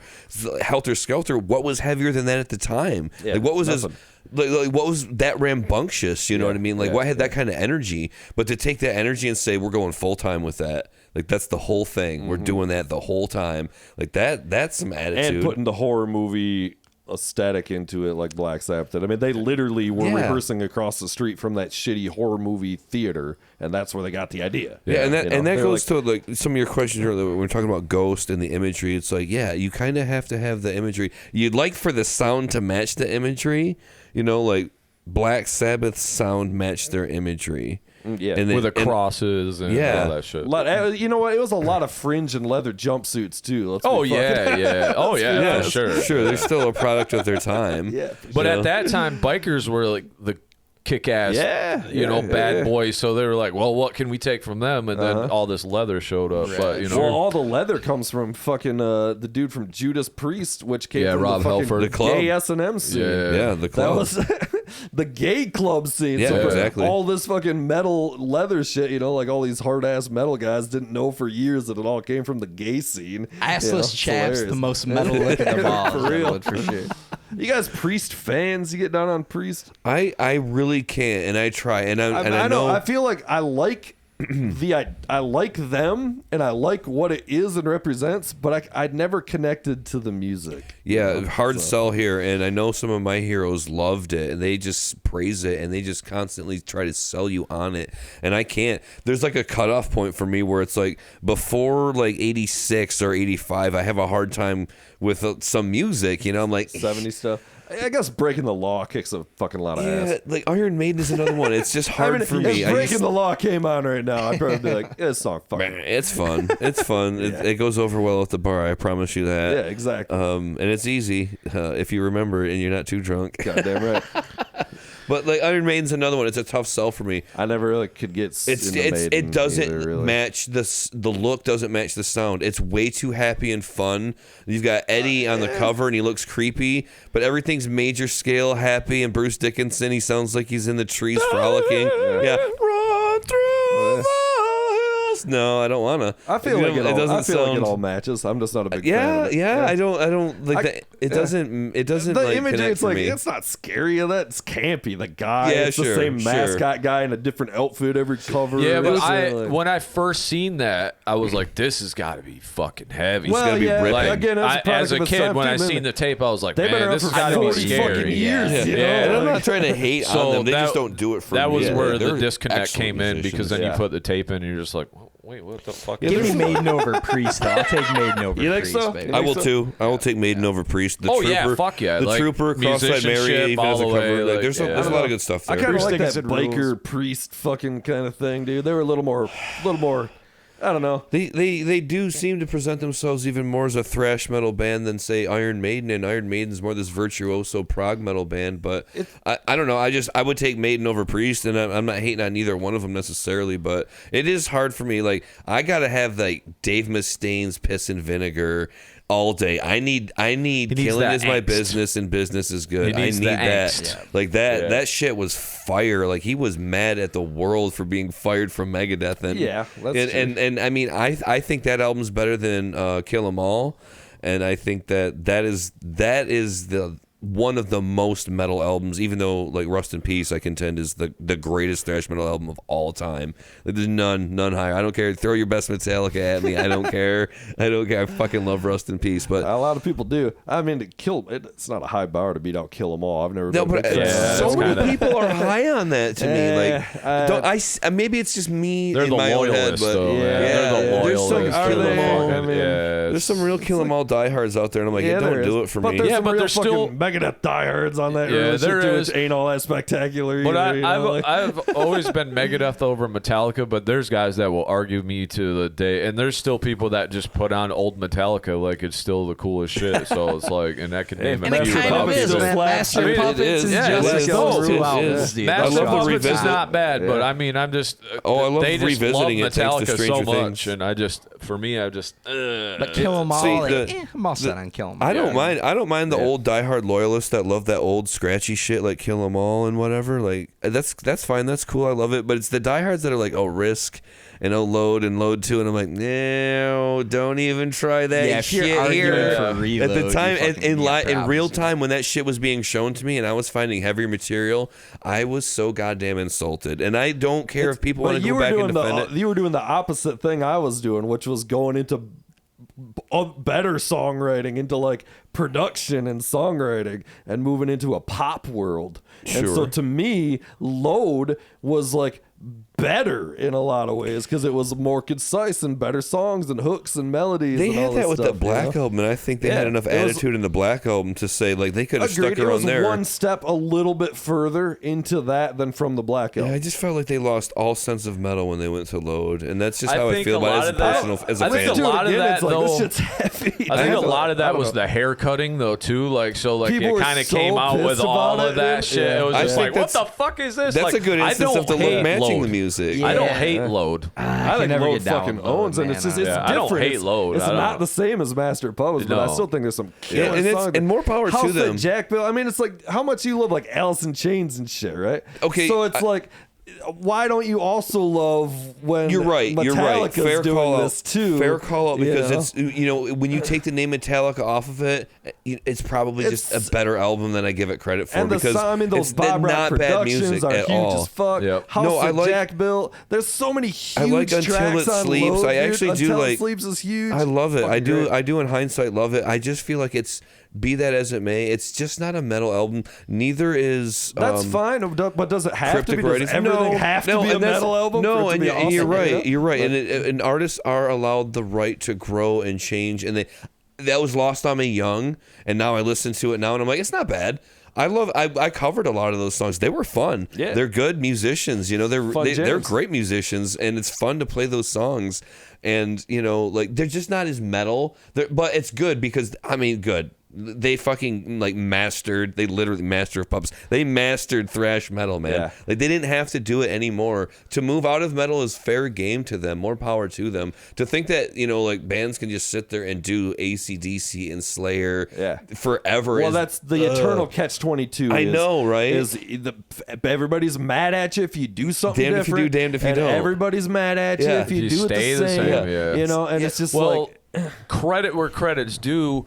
Way more respect now that they've almost come back around and they still continue to play doing all them badass songs live and shit too. You know what I mean? That's the thing is them just not giving a fuck and just doing. We're just gonna do whatever we want and whatever be damned. And if people like it, good. And if they don't, we're still gonna do it anyway. Like I watched the interview, the Apple Music interview with them for their new record, and fucking that's what they were saying. Is like they're like even still, we just kind of don't care. Yeah. We're just kind of, it's like, believe it or not, we're just kind of like all in a room just making the shit we want to make. And I mean, like, even with this new album, it's like nobody even really knew they were making it. At all. It just appeared suddenly. Yeah, and they're just like, we've just been jamming. More power to them, though. I mean, because when you say metal, the first thing that comes to mind, not just because of the name, is Metallica. Yeah, it's like it is, they are the fucking metal. Yeah, you could say it's the most, I guess, successful metal act of all time, you could say. I guess. But they're also one of the most successful acts of all time. Yeah. Which is not wild, just metal. Which is wild to think about. Yeah, I mean, really. And it is the a metal amount they thing. sell, where I don't even think. And like Iron Maiden's huge in like other countries and shit, and they can sell out like fucking thousands and thousands in Brazil. But like Metallica can go anywhere and do anywhere that. in the world at any time. They are that biggest fucking venue. band. Yeah. Like Biggest venue they you are, got. Taylor Swift big. Where Taylor Swift could go by the wayside sooner than later, and no one would hear about her, or she would have some like just diehard fans. Metallica's just built this fucking thing that is undeniable, man. Yeah, it is undeniable, and they did it early on with zero support. That's the other crazy thing is now people like young people look at them as the establishment because they are. Yeah. But it's also like you don't understand that this was the most anti-establishment shit there was when it came out. No radio play, no videos, no fucking nobody wanted anything to do with them except for their fans. Yeah. And they just kind of built we're that plenty. We by are just legion. going, we're gonna play faster and louder than everybody else. And just fucking built that shit. So I don't know. I love me some Metallica. I love Megadeth too. I don't think you actually have to compare them all the time. Obviously it's fun because the guy got fired and shit, but it's the eternal conversation as well. I'm sure the guy's really disappointed he's not in the world's biggest band or one of the world's biggest acts of all time. There's a He's chip there. But arguably you could make a very valid argument that Megadeth is better in a lot of ways. So it's like it's kind of great that we actually have both. To look at like the complexity of Dave's rhythms and the virtuoso musicians he's had on lead guitar, like there's like at some point you just stop comparing musicianship. If you're not a musician, it's not even, you don't even think about it. You don't care who writes better songs. Well, maybe James does. Yeah. James writes some pretty straight bangers. You mean Lars? Yeah.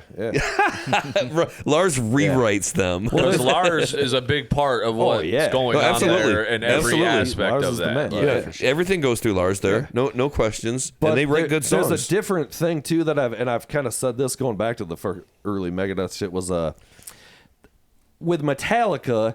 It's still the same core group of guys. Yeah. Whereas with Megadeth, it's easier to hire a bunch of young guns and shit too. So it's like you can shit on Lars and stuff, but Metallica's not able to hire the 20-year-old to come and play the crazy isn't that shit. nice? So there's that. That's the a fresh young blood. Keep it fresh. Yeah. So that gives a lot of Megadeth's vitality. At the same time, Dave is obviously still Dave and doing most of it and stuff. Certainly. But I always say this thing where it's like early Metallica, it's a cross to me, where early Metallica is better than early Megadeth.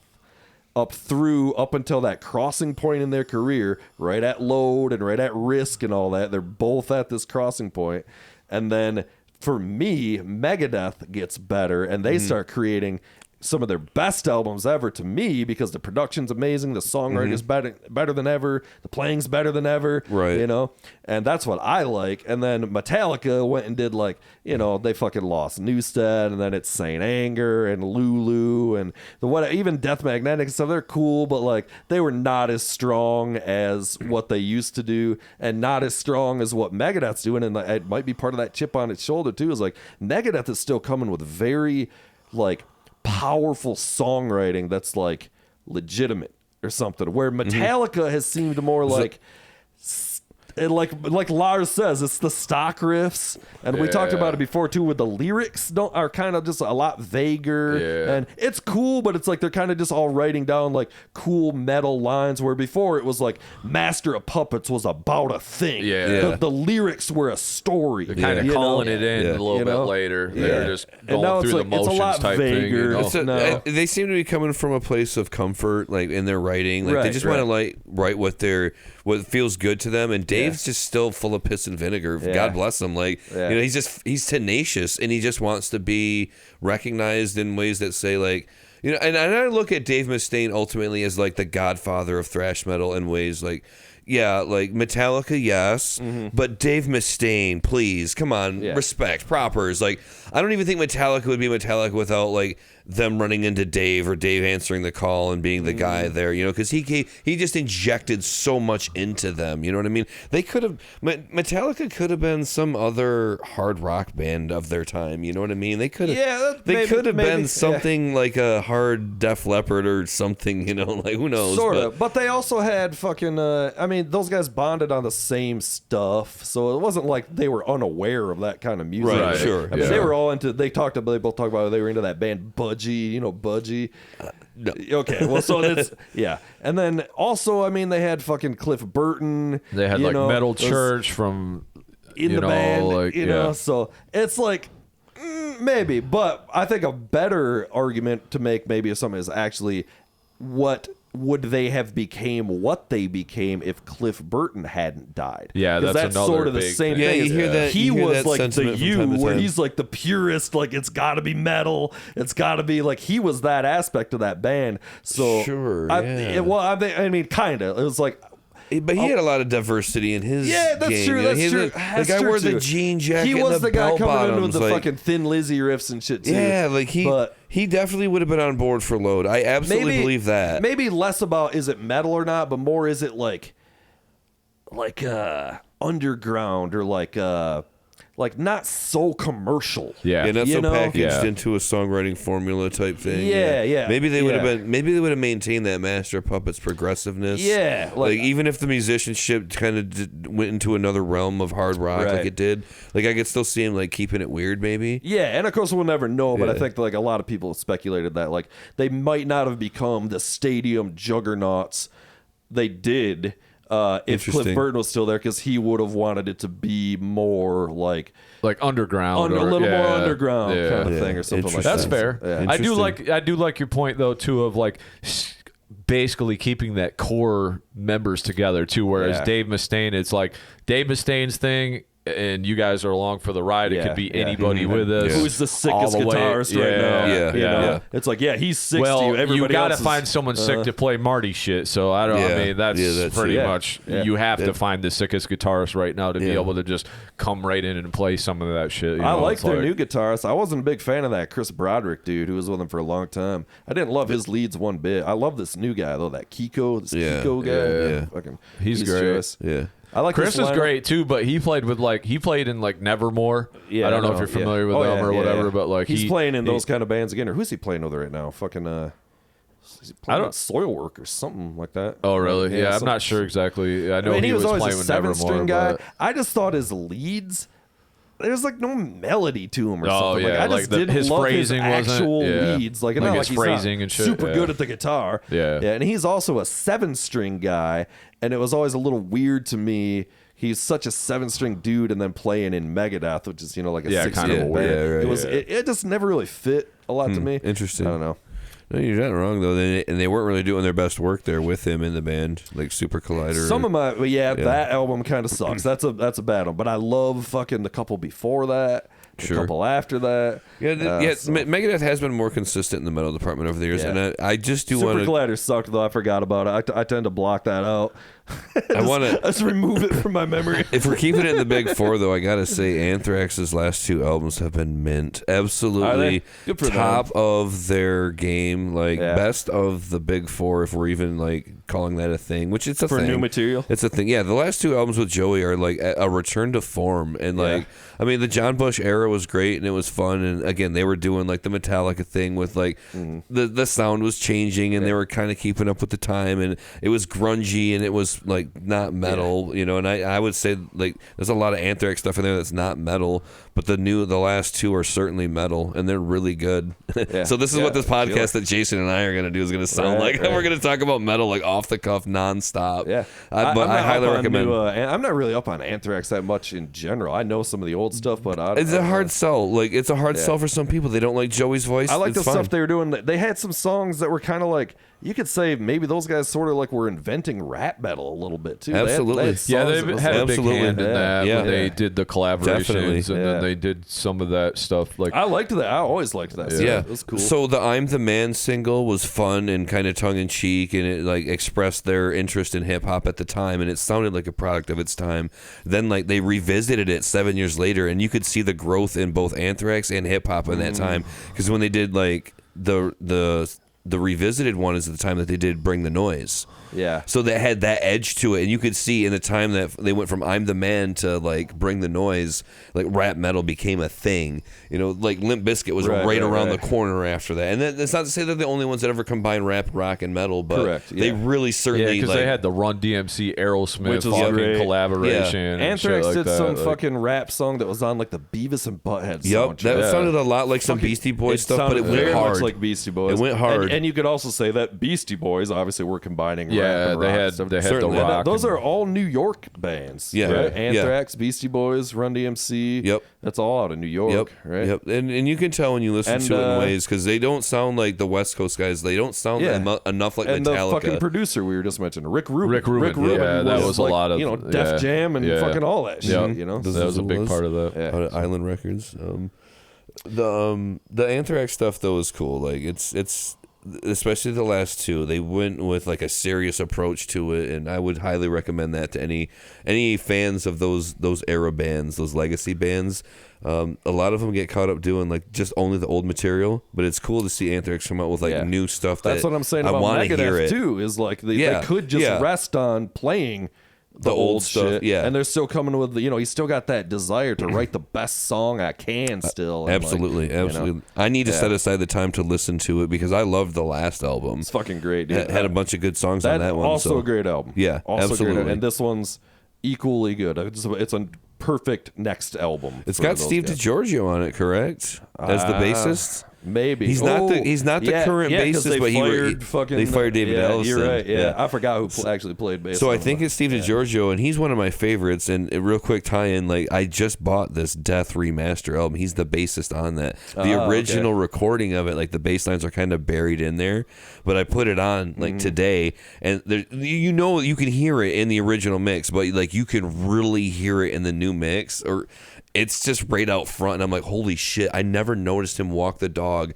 like just all the way from like the highest fret just down to he just slides it all, and there's work in there. He's not just like muddying it up. It's like he's doing stuff, and it was never that discernible before. Only parts of it were, and I was like, did I just fucking hear that? And I backed it up and listened to it again, and I was like, I'm melting in the chair, like, I'm gonna do this podcast and listen to the other half of this album when I get home, because holy shit, how did I not have this in my collection?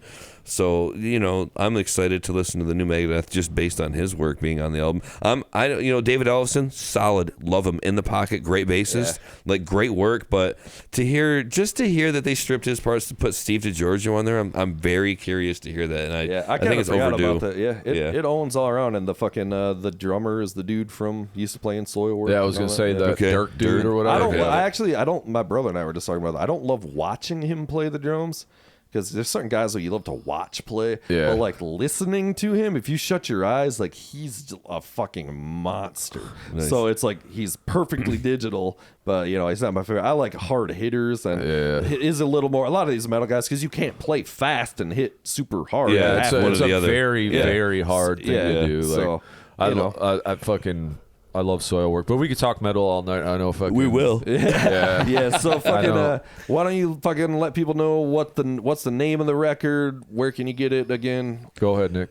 So the name of the record is Embrace the Void, and as far as I'm aware, it'll be on every streaming platform. Yeah, it'll be on all streaming platforms. And we're going to drop Friday, it on the 30th. Friday, June 30th. All right. It's Infinite Design. It's the name of the band. Yep, Infinite Design is the band. You guys got Embrace the Void. Is there any kind of fucking Facebook page or anything anybody should be checking out? Or Yeah, there's a Infinite Design Facebook page. Yep. Yep. Okay, cool. You can also go to Bandcamp and pre-order it now if you want to support us.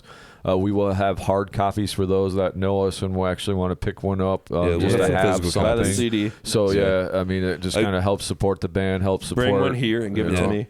I still have. I think I have 2 of your physical CDs. They're in my collection somewhere. We're always looking for copies of The Architect floating around out there. Does anybody have a copy of The Architect? I got the one that's got like a dude on got the cover fragments. with puzzles. Yeah, or something. fragments. And then the one after that with it's like The hand drawn. phases. old Phases. style looking cover. Love all of And the work historically. All of that's on streaming platforms Yep. too. So if you just want to support us with some streams or whatever, So get your motherfucking death metal fix. You fucking heard it. Death Jesus fucking metal. Christ. And thank you guys so much Punishing. for having us on again. hell yeah. And Yeah. thank you for having me on again, even though I fuck up all your shit when I come over. You got that Jinx it. Yeah. Got the Jinx conforto. it. But appreciate y'all. Thanks, man. Thanks, guys. Love you guys out here. Bye. Peace.